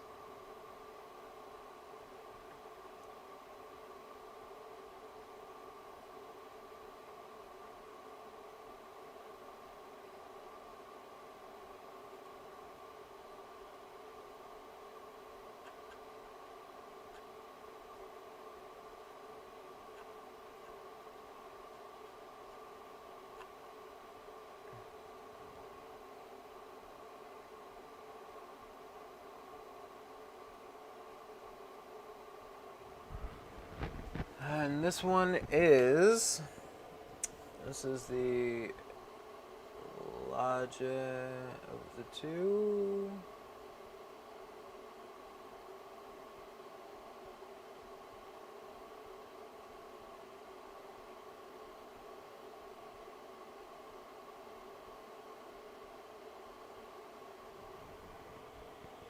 Okay.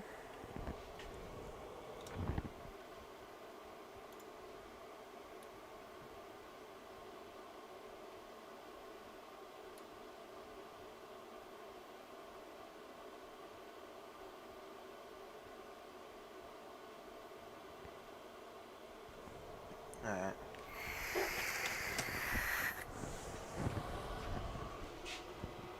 I'm fighting with this thing. I've been trying to get this 2015 12-inch MacBook to get the EFI off of it with this tool, and I have not been able to successfully do so yet.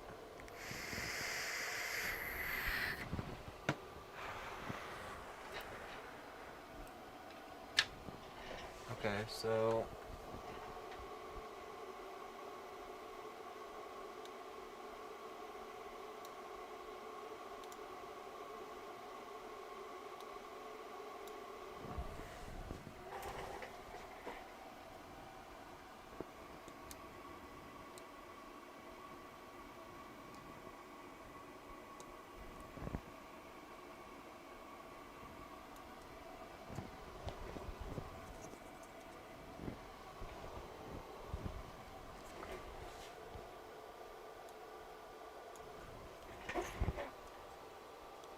yeah, that's the one right here.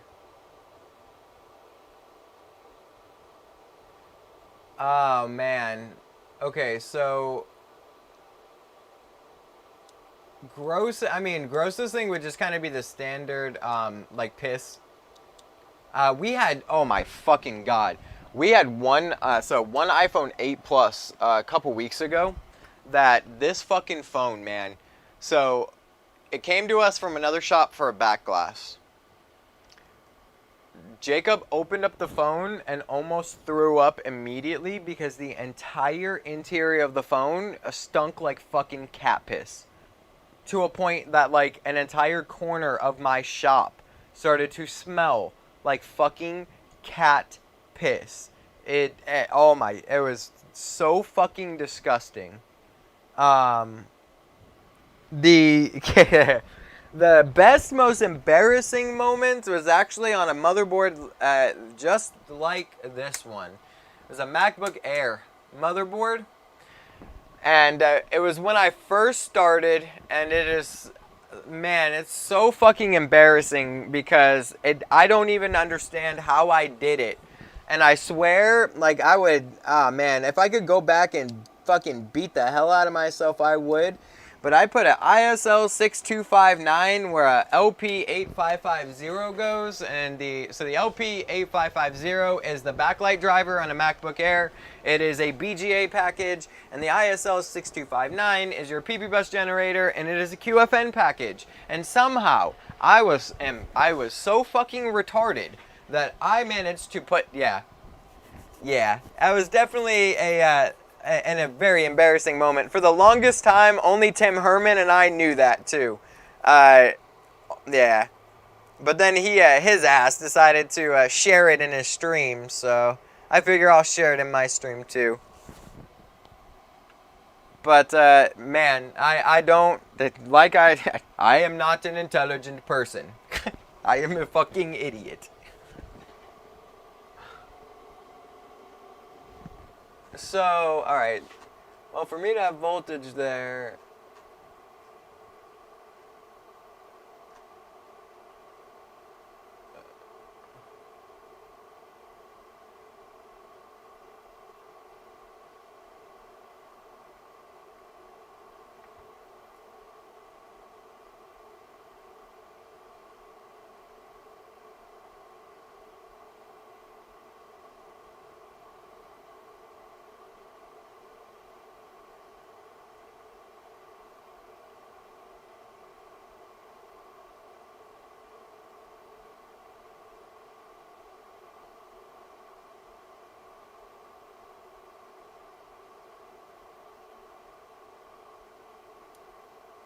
okay.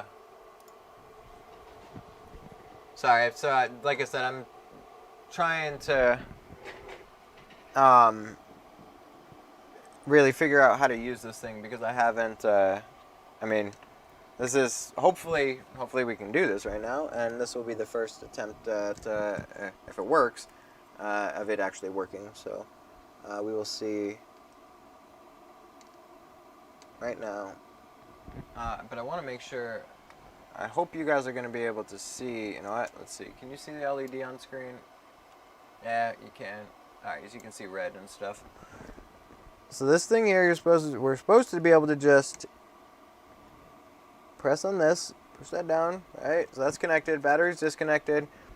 Should just be able to push this pin right here up against this component.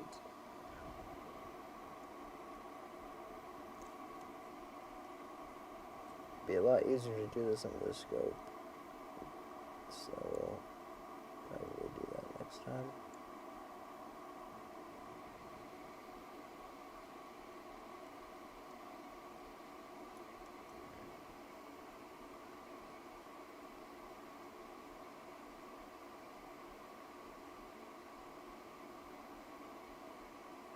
Yeah, see, that's just blinking red.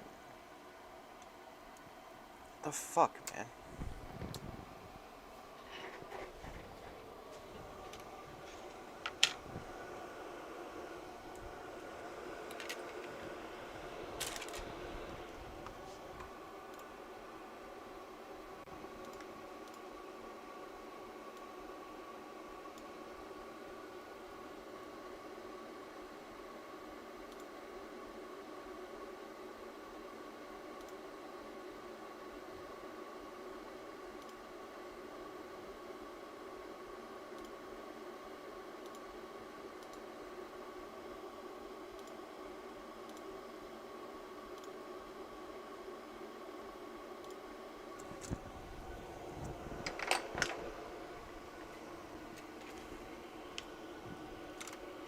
Yeah, that was definitely that was most certainly an embarrassing moment for me. Funny, but embarrassing.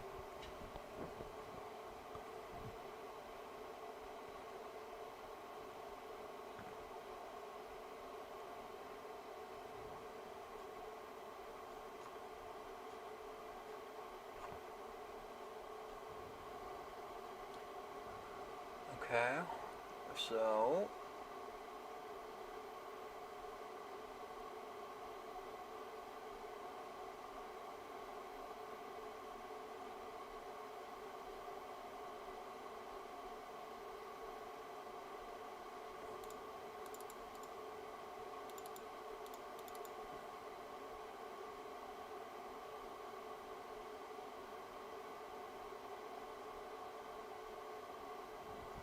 yeah, see that's pretty far away, so it's not. Let me see. Yeah, it's gonna be this board right here. Yeah, see, so.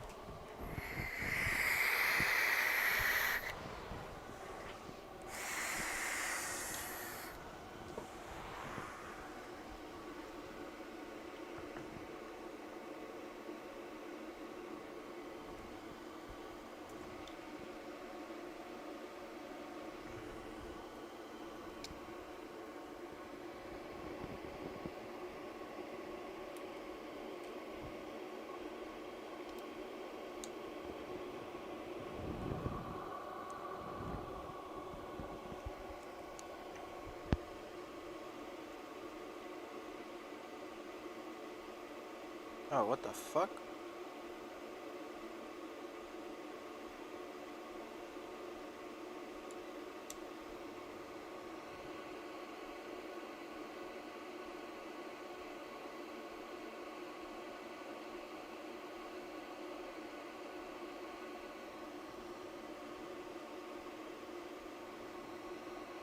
Oh, still just flashing red. This is kind of starting to really piss me off, man, that this thing is, like this. This is where it says it needs to go. I'm supposed to just plug this fucking thing in.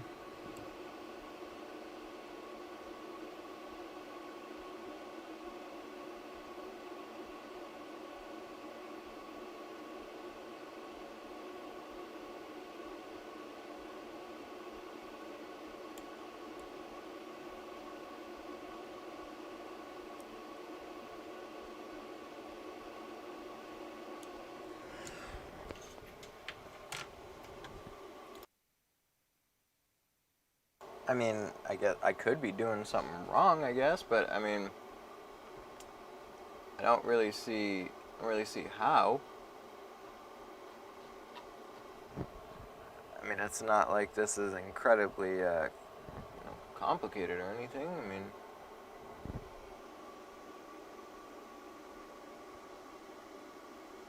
that is the J tag.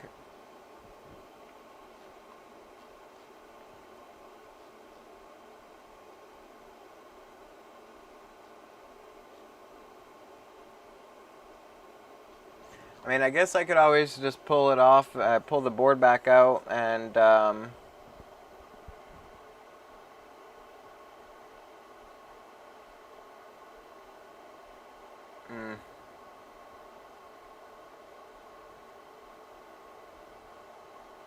could always pull the board back out and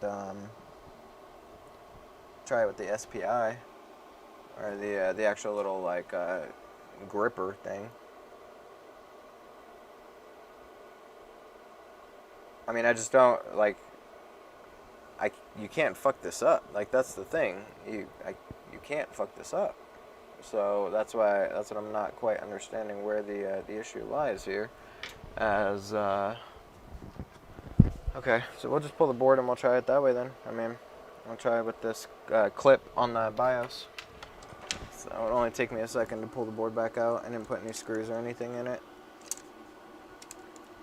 So we'll try it that way, and we'll see if there's a change.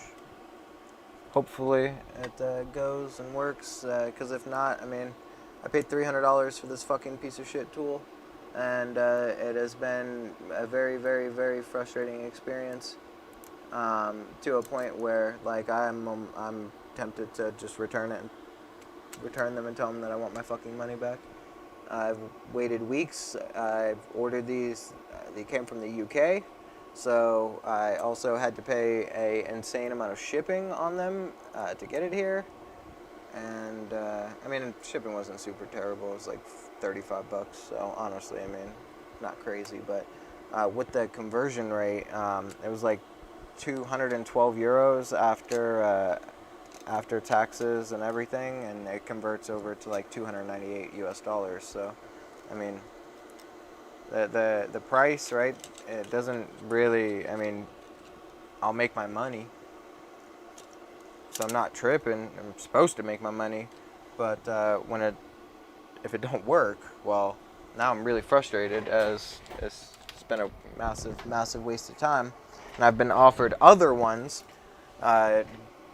given with less documentation, but I didn't want it because this one has a lot of documentation. So, but apparently I am making a fool out of myself because, yeah, for real, man, like, yes,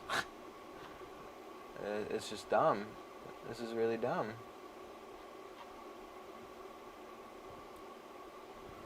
Okay, so, but which side of this is pin 1? And then there's no marking on this. That's okie-dokie.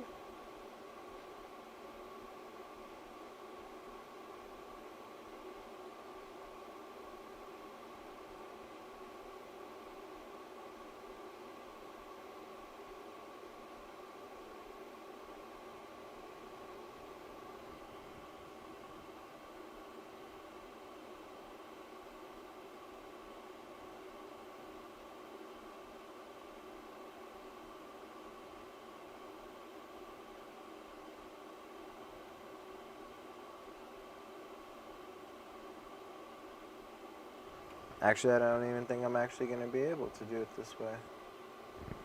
Because, yeah. I mean, that's going to be pretty fucking hard to grip. I don't even think. Alright, let's try it out on the old BIOS. This is a learning experience for all of us because I have not used this, so.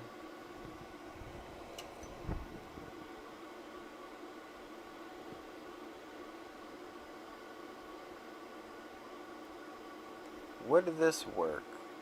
Yeah, I mean, I could see this working. I have to pull the chip back off, but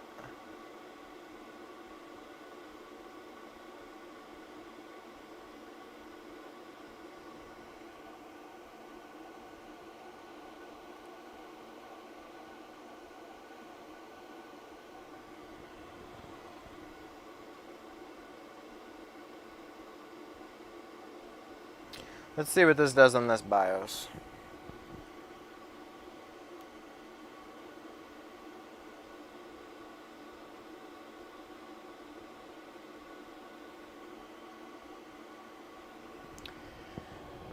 Not a single fucking thing. Just the same thing it always does.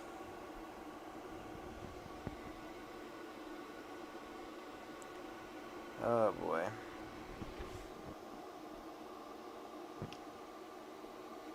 And I don't think I'm wrong in my frustration. I don't think so, at least. I mean, I think it's pretty reasonable to expect a $300 fucking tool to work.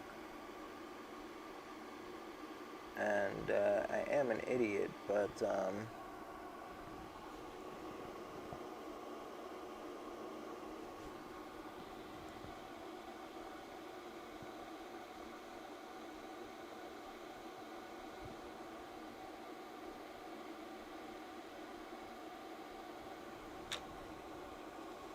I just flipped the BIOS around just to make sure it's not a, yeah, see, nope, just red LED. Oh boy. So, am I just going to, like, fucking rage at these people, or what? I really don't want to. I would rather not. I would rather just, have the tool work, because it's exactly why I bought it. But, apparently, this tool has complete other plans. And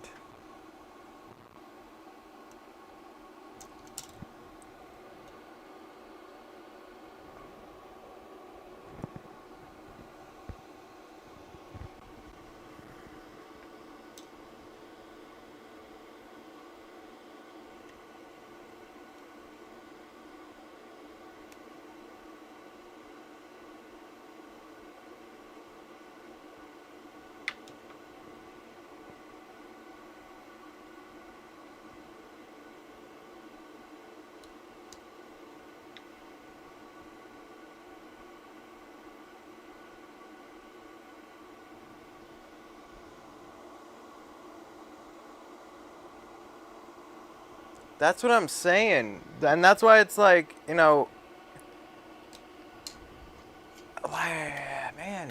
this isn't a insanely complicated thing, like, at all. So I just don't get it. I don't understand why am I having a hard time with this? I mean, so that should be, right? 3.3 volts is what that needs to be touching.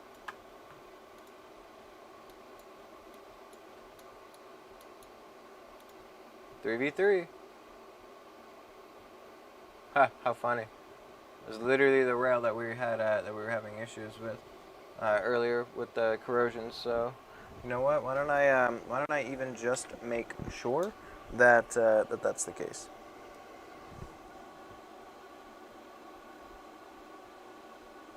You know what? Fuck that. You know what I'm gonna do? Let me. Yeah, I should be able to make this work. We'll see. We'll see if it's a voltage. I don't think it's going to be a voltage issue, but we will. We're going to double check just to be sure.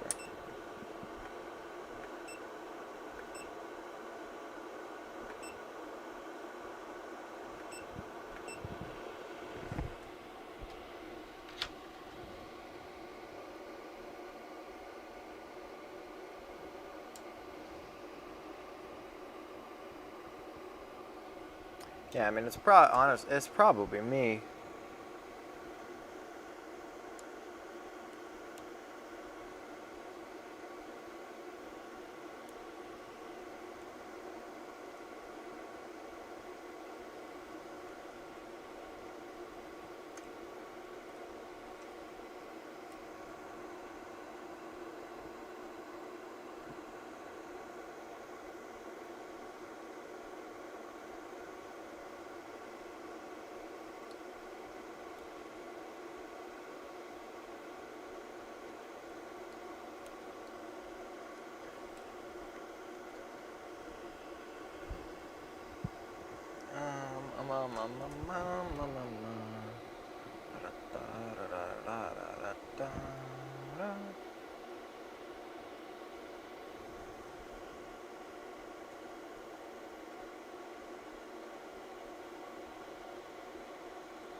Yeah, see, no, because so I just connected this to my DC power supply to ensure that it is getting 3v3 volts, and this thing is not doing a single fucking thing. It is just sitting here, and it is just flashing red over and over again. That's all that this thing's doing.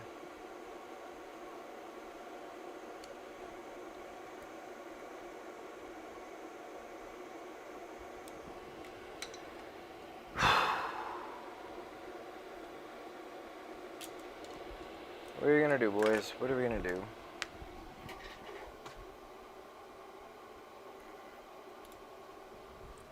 Okay.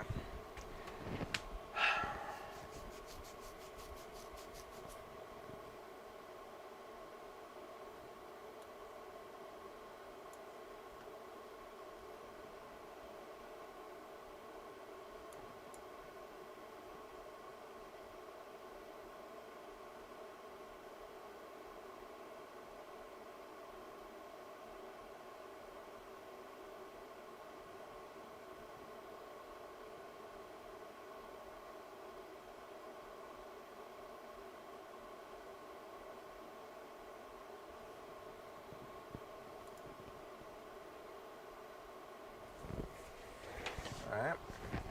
So we'll try this then.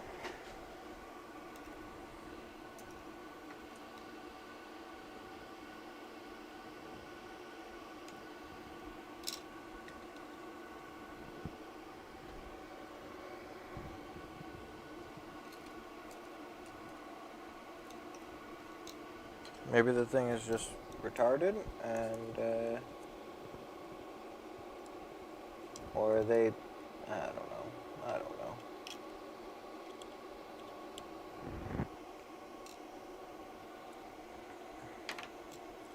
At this point, any guess is as good as mine, because I have no fucking clue what is going on with this thing. I wasn't looking. Did you try use the power supply 3v3 to plug on the BIOS on the board? Did you connect the ground together? Yes. I connected the ground to on the board.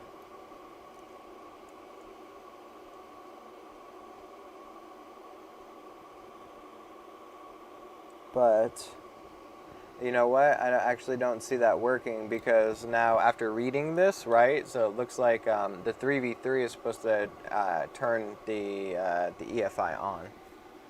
So doing it through the power supply wouldn't have worked anyways. At least the way that I had it wired.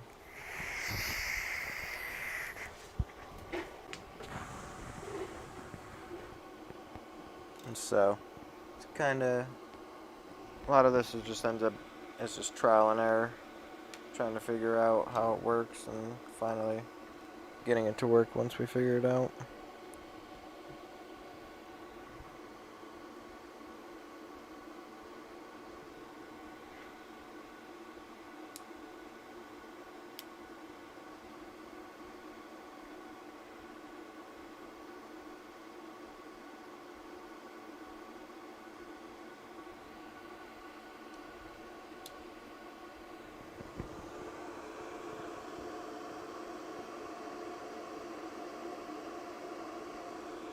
Still just red LED.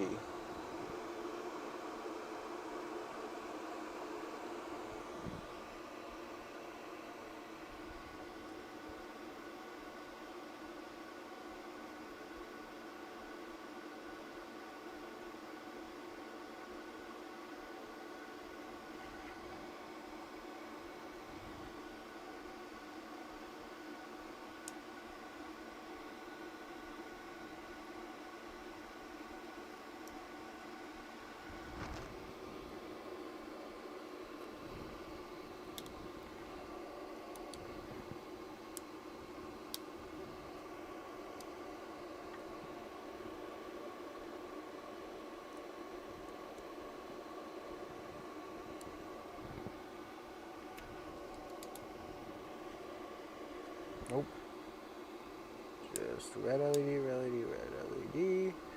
Okay, okay. I'm gonna test this voltage real quick. Make sure that this line is getting 3.3 volts like it's supposed to be, and then we're gonna go back to trying to figure out what am I doing wrong? Like, I know you guys can't see it, but oh hey, it is Tim. Oh yes, hello Tim.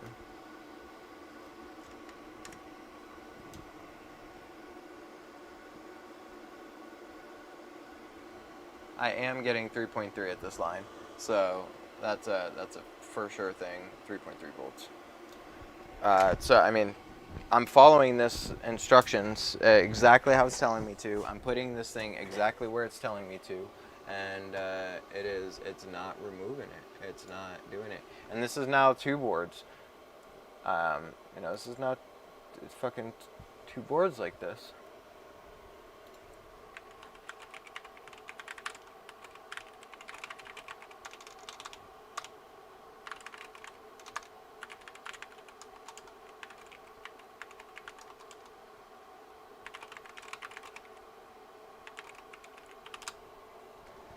Okay, so I guess back to this. All right.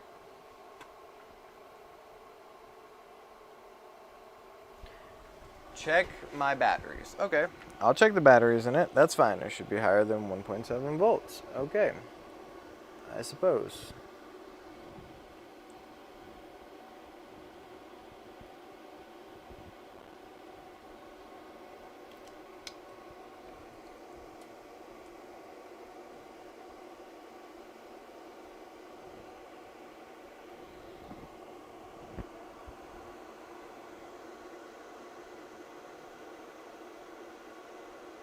I mean, I guess that could be why.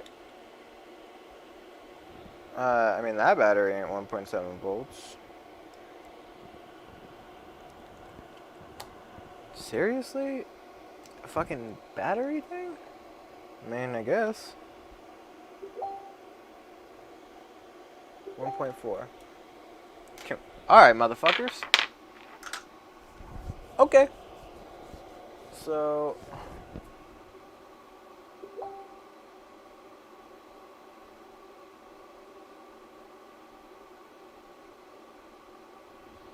I mean, I could wire the tool to my DC power supply and set the DC power supply at 1.7 volts. What do you guys think? Should we try it?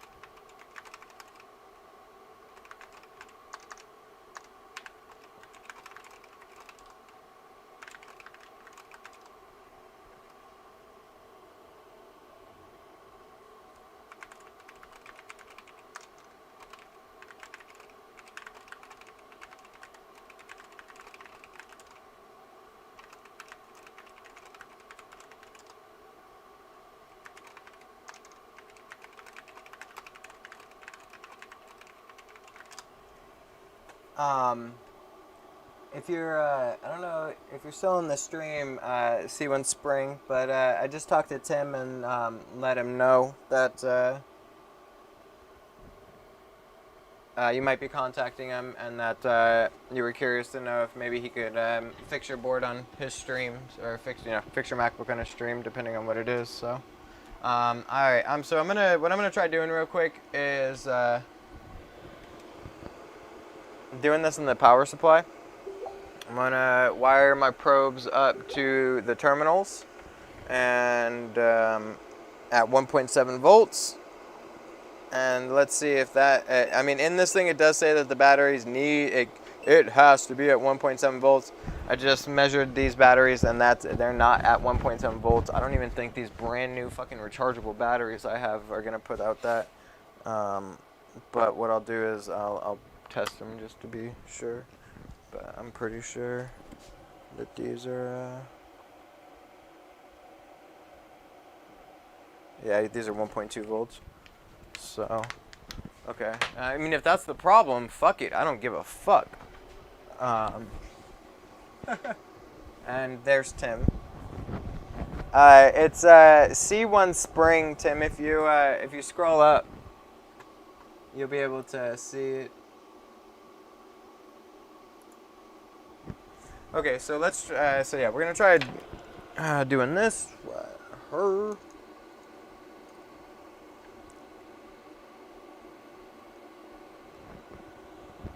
See if maybe.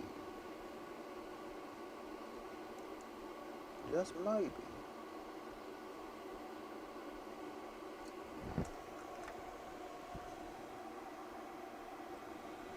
Oh, you know what I can do? Is I already have the black gunk pulled off the other one. So I'll grab this other one and solder wires to this one, actually. So once we can figure out how this thing works, especially now that I have two, I'm going to send one over to our friend Tim here. Oh, you can't? Well, that's stupid. Yeah, I don't know if he's still here. I don't know if he's still on the stream or if he dipped out. There it is.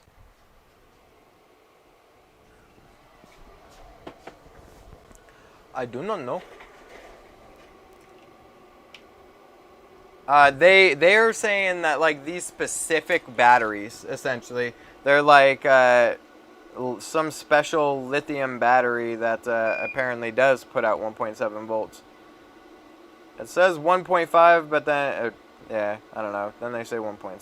So we're just gonna solder some fucking. We're gonna solder this board straight to this shit. I ain't fucking playing with this. So it says the voltage should not be less than 1.7 volts. Despite its 1.5 volt rating, measured voltage is always higher in new batteries. Please do not use zinc carbide or alkaline batteries. Instead, use the Energizer Ultimate Lithium, which is at least 3 times more powerful than standard batteries, is what this says. Well, Tim, believe me. Wait, hold on. We're not talking about a MacBook, so hold on, Tim. Hold on. And apparently for this thing, it does matter. Because we have now, I mean, I've been fucking with this thing for a little bit, and yeah, she don't want to work. I do have I have 2 boards. I have a 2015 board that I need to clear the ME region on, and I have this this Air board since we had to pull this BIOS chip. They fucked with their well, I can I'm gonna be sending you over this documentation too, since you're gonna need it. But what I did is I just took some these probes. When the probes go bad, or when the tips are all fucked up, I just cut the end of the probe off, and I save the wires for specifically for shit like this. So, like, even if this is just how I power it, right? Powering it, I would rather just power it off the DC power supply. It's easier. You just have to put god damn it, just put a switch on it, an inline switch, so I can power it off. But that's not a big deal. Ain't nothing crazy.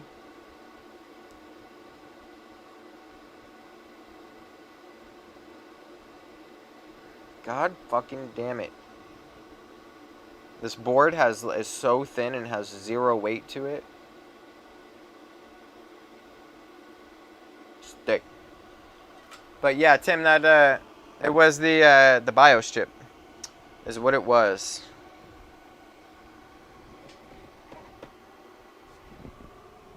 The BIOS chip.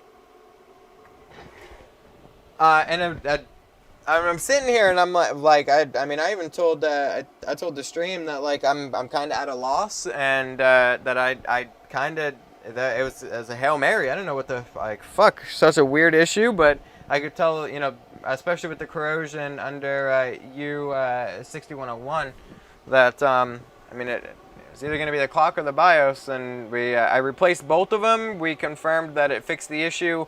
I put the old BIOS back on, and it came right back, so.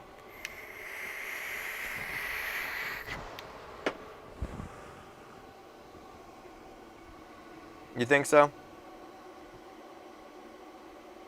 What, on the old chip? You think that it was powering off because of it? Oh, yeah. Okay. Well, fucker, why didn't you tell me that earlier, Tim?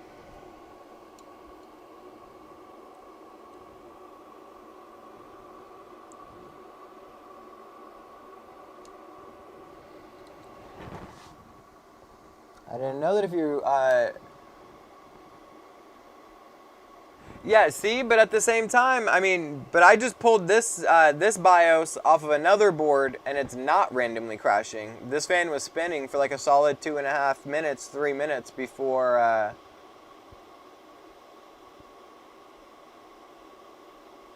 Maybe not just the straight crashing issues, but other issues.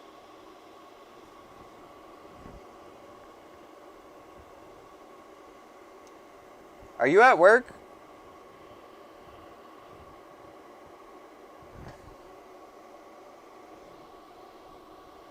No.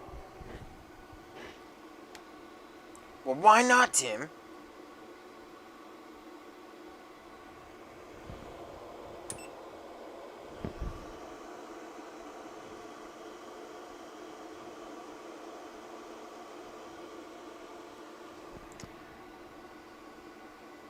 Okay, so. Those are both plugged in, and I have no amp draw on this fucking thing.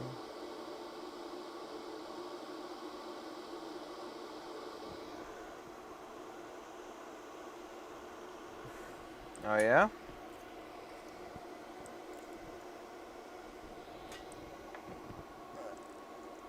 Man, this shit is getting kind of annoying, to be honest. Like, fucking, seriously, man, batteries? Come on, man.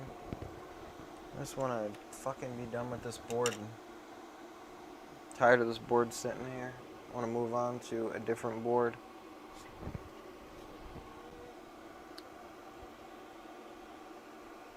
Your joints hurt. You're such an old man, Tim.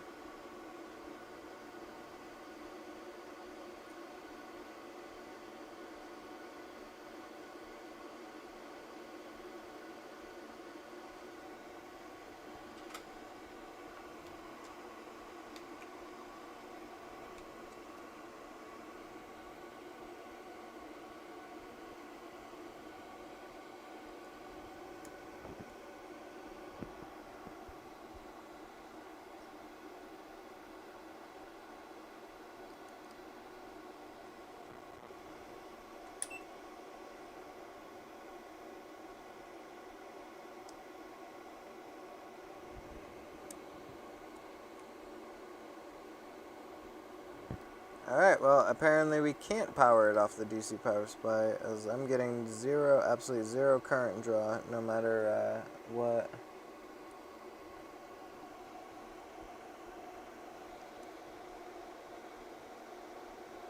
Alright, well, I guess, yeah, we're just going to have to set this thing to the side, and I'm going to order the batteries that they're telling me works. So, I guess.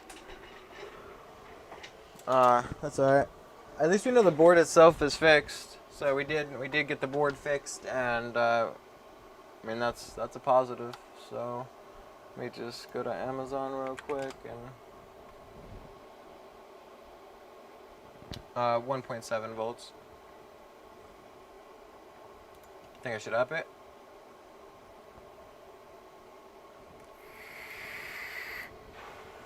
You want to play zombies tonight, Tim? How are you feeling? I know you're saying that you're exhausted and stuff, but are you like in the mood to play?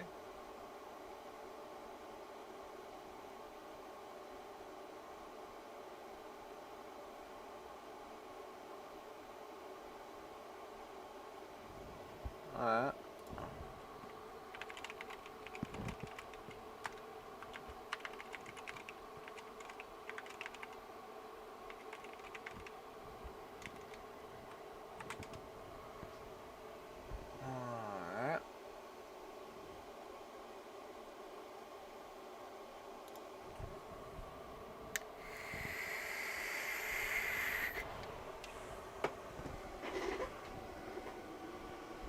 Okay, I'll up this real quick. 3.4, 3.4. I have this thing here set to on. Yep, I do get current and draw when I'm touching this. And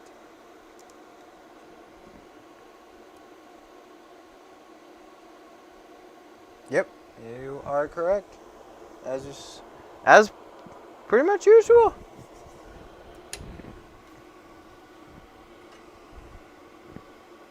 Although I was right though. I was right that the that 6S or 6 whatever that was that it was that the fucking Siri mic on the proximity sensor.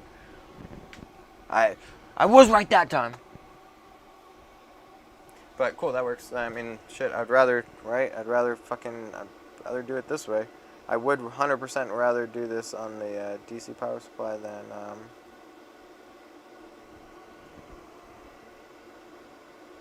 on off of batteries. I'd rather do it like this permanently. I'll just leave these leads soldered on here.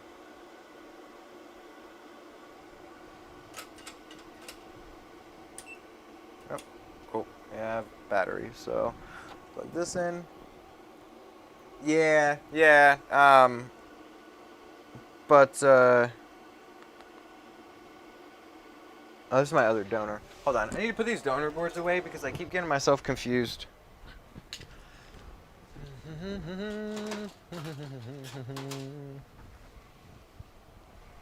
Now my brain is filled with mostly board shit.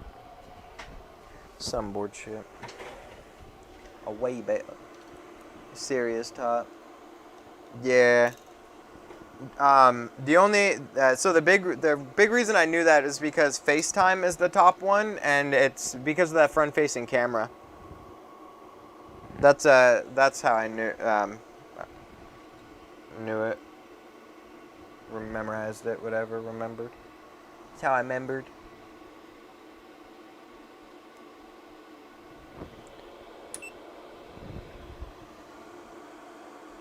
Oh, we have yellow light.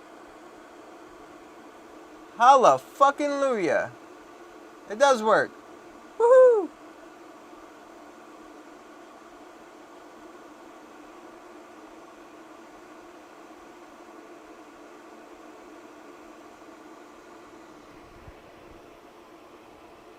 And we're done. That's cool. Sweet. Clean ME region. Alright. That makes me pretty happy, actually. Makes me so happy. I'm walking over here to grab the other board. Maybe I can fucking actually recoup some of the cost of this thing now. Oh, right. Yeah. Which I guess I would have known if I actually read the documentation. So, I mean, yeah, for what it's worth. So this one here, I'm supposed to just be able to plug this in and turn it on. I'm not supposed to have to put this probe for 3 volts. So we'll find out right now.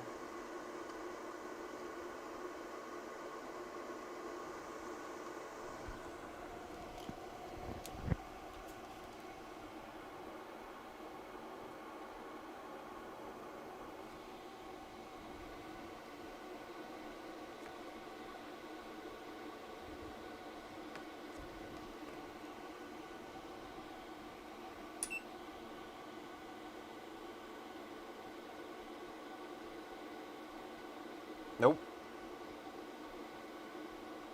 Still red on this board at least.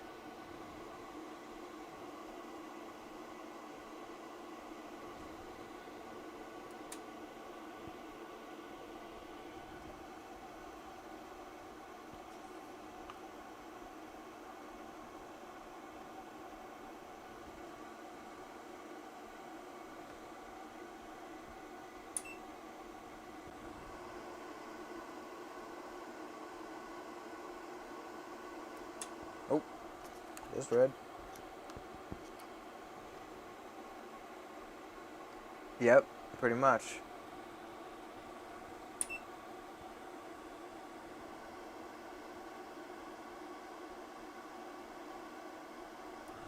Yeah, for this board though, this is a 2015 12-inch MacBook, and this one says on here like it's something's funky about it. Let's see.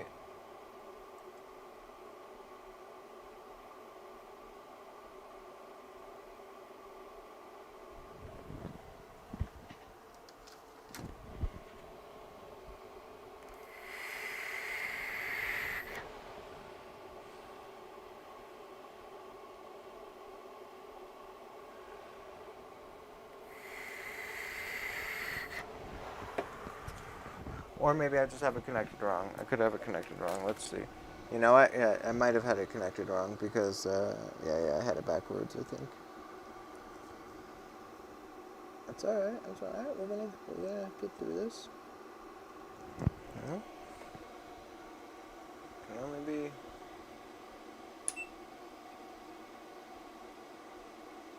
Oh yeah, cool. There it goes. Awesome. Cool. I'm so glad. Fuck yes. I'm so glad I did not waste $300.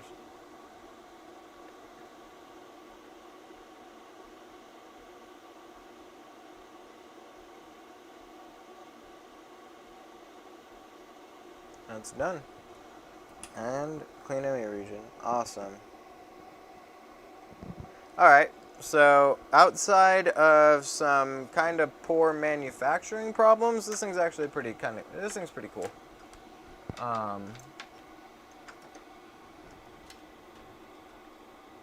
Oh, dude. Oh, yes. Look at this. Look at this. This is the whole fucking board. This thing is literally at it's like a millimeter thick. $300 fucking dollars. That's how thick this thing is. Oh, wait. Where's my microscope all frozen?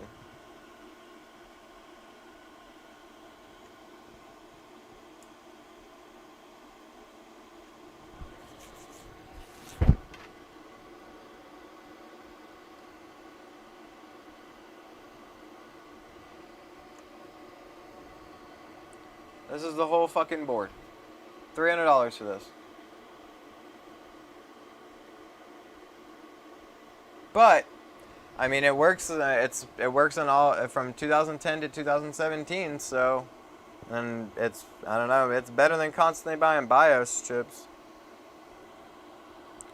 That was just my thing. Like, and especially for the exactly. Yep, exactly. That's all that it is. Is literally this EEPROM right there. That's what it is. So, I mean, it's nothing. I could snap this thing with one finger. Like that. Look at it. This thing is so tiny. So, but it works. That's all I give a fuck about, right? Like, here's the deal is essentially this tool is now paid for itself. Off of this shit. So, I mean, off of these two boards, I mean, well, kinda. It's mostly paid for itself. I've got like $80 to recoup on it. Oh well, it's not that bad. Just do one more of these. That's it. One more and bam. Tool's paid for, and everything after that is pure profit. So that's alright. I'm just glad that it works. Figured out how to get it to work.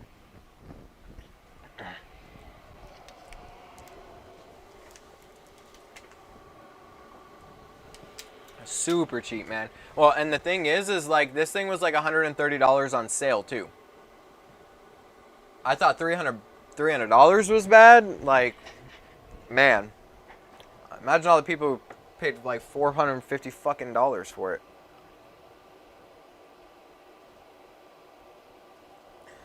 Now I gotta figure out how to modify this. Probably just cut a hole through the back right here, Dremel out a hole and run the wire down in there and solder it to the actual battery terminals of this thing as soon as possible to have as little inductance in the line as possible. And maybe, I don't know though, man. I'm gonna go with cheap, to be honest. I'm gonna go that they just want it with they just wanted it to be as cheap as possible.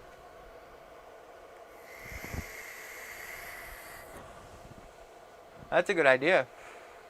Actually, I might even just throw together a model and 3D print one out and just SLA print it out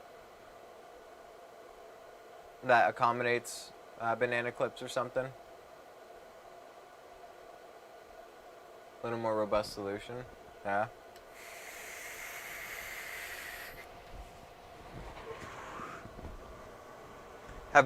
Much larger board, and then put the EEPROM.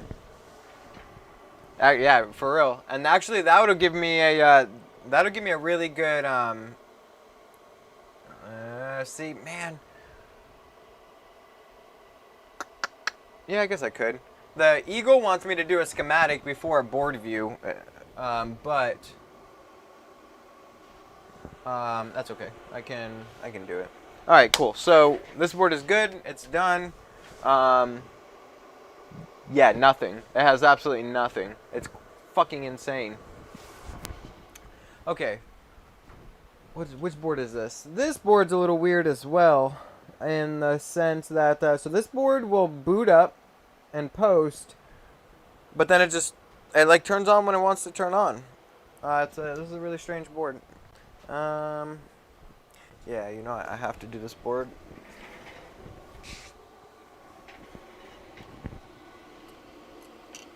To be honest, it wouldn't surprise me if it had no warranty.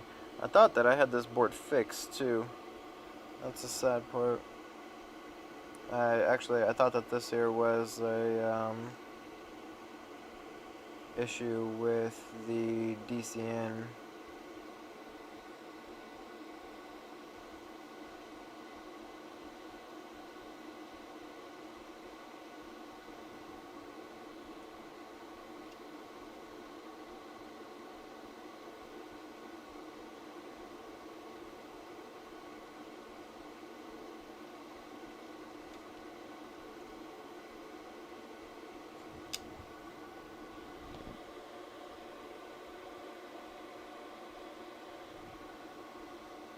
Typical MacBook nastiness.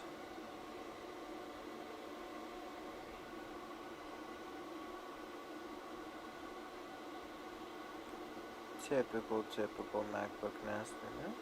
Okay.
Well.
not really seeing much else on this board that, like, maybe looks out of place.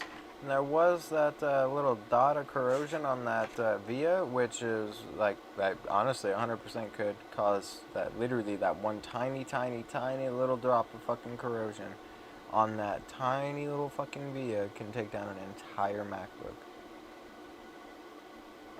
So it is entirely possible that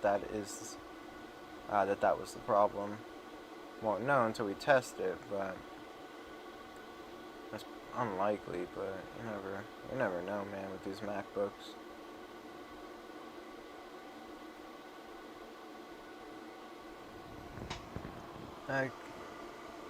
Sure.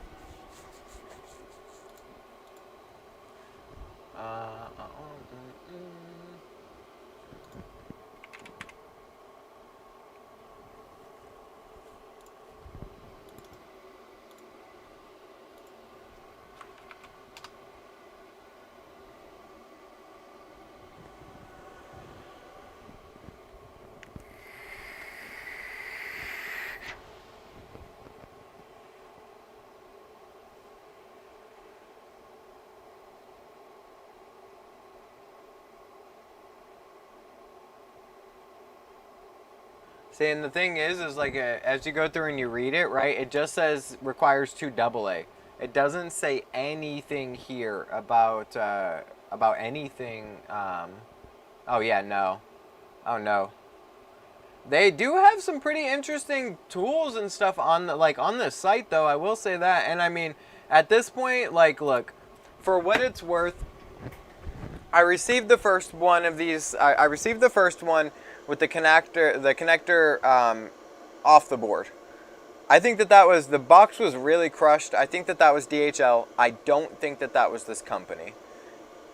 They sent me a new one. I sent an email. They didn't ask me to send the other one back. I just said, hey, this is how I received this. I just wanted to make you guys aware, whatever. I actually didn't even, I could pull up the email. I actually didn't ask them, like, to send another one or anything. Like, it was almost more like, hey, like, can you refund me like $30, right? My shipping, something like that, right? I'll just fucking solder the connector on. And they said, oh, well, hey, we'll send you out another one. And look, I ain't gonna fucking I paid $300 for this thing. I ain't gonna turn down another one. So, like, 100%.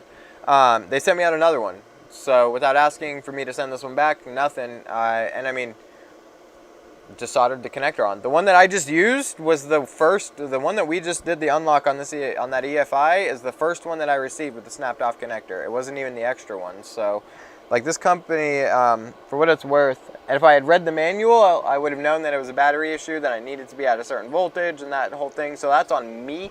100%, that is on me. So at this point, I would feel comfortable, like, recommending this. This is, while it's really thin, hey, it worked.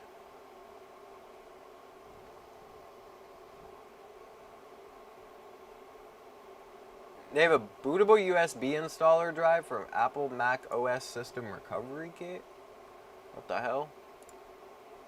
So what I think I'm going to do is actually go home for the night. It's 10. Bit tired. And let me start back up tomorrow.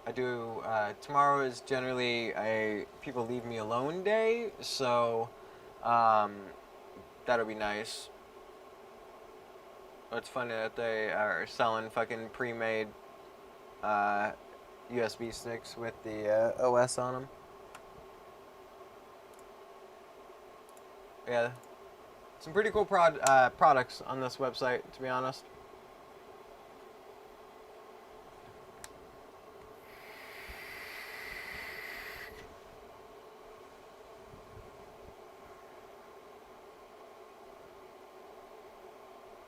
Yeah, and that's exactly right.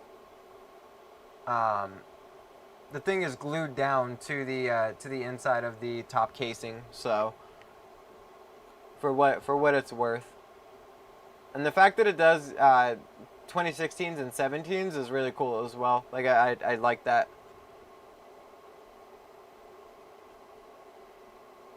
That's convenient. So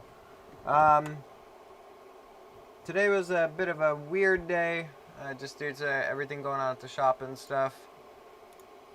Didn't fix a whole bunch of stuff on stream today, but I think that this MacBook one was pretty fun. MacBook was pretty fun. We got that done. We got the unlock done on this other one, so we figured out the tool. I know a lot of the stream here was just me kind of doing things that I had to do and talking and hanging out with you guys. So I appreciate the company during all of this, and I'm gonna catch all you guys tomorrow. Probably around 12, 1 o'clock Arizona time.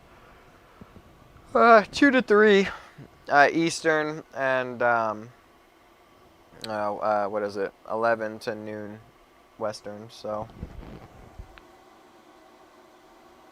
on the connector, yeah. So, all right, guys, have a wonderful evening. I'll catch you guys tomorrow. Thank you for the constant support and showing up constantly. It keeps this going and makes me keep wanting to do this. And hopefully, somebody was able to learn something. Oh, C1 Spring, dude, you Tim was in here earlier. He said that he'll do your repair on stream. So he was in here earlier to. I asked him to come in and talk to you, but it looks like you might have dipped or tapped out or went and did something, whatever. But I did talk to him. I did message him about it. He said that he would do it on stream, and he went to go do something else or some shit. So I'll have if you're in the chat tomorrow. Oh my goodness. Yeah, see, I'm actually tired. If you're in the chat tomorrow, then I'll have him pop in so we can figure it out. Oh, that's all good, man. Actually, that's why he left as well. So it seems to be going around. Not a big deal. So thanks everybody. Have a wonderful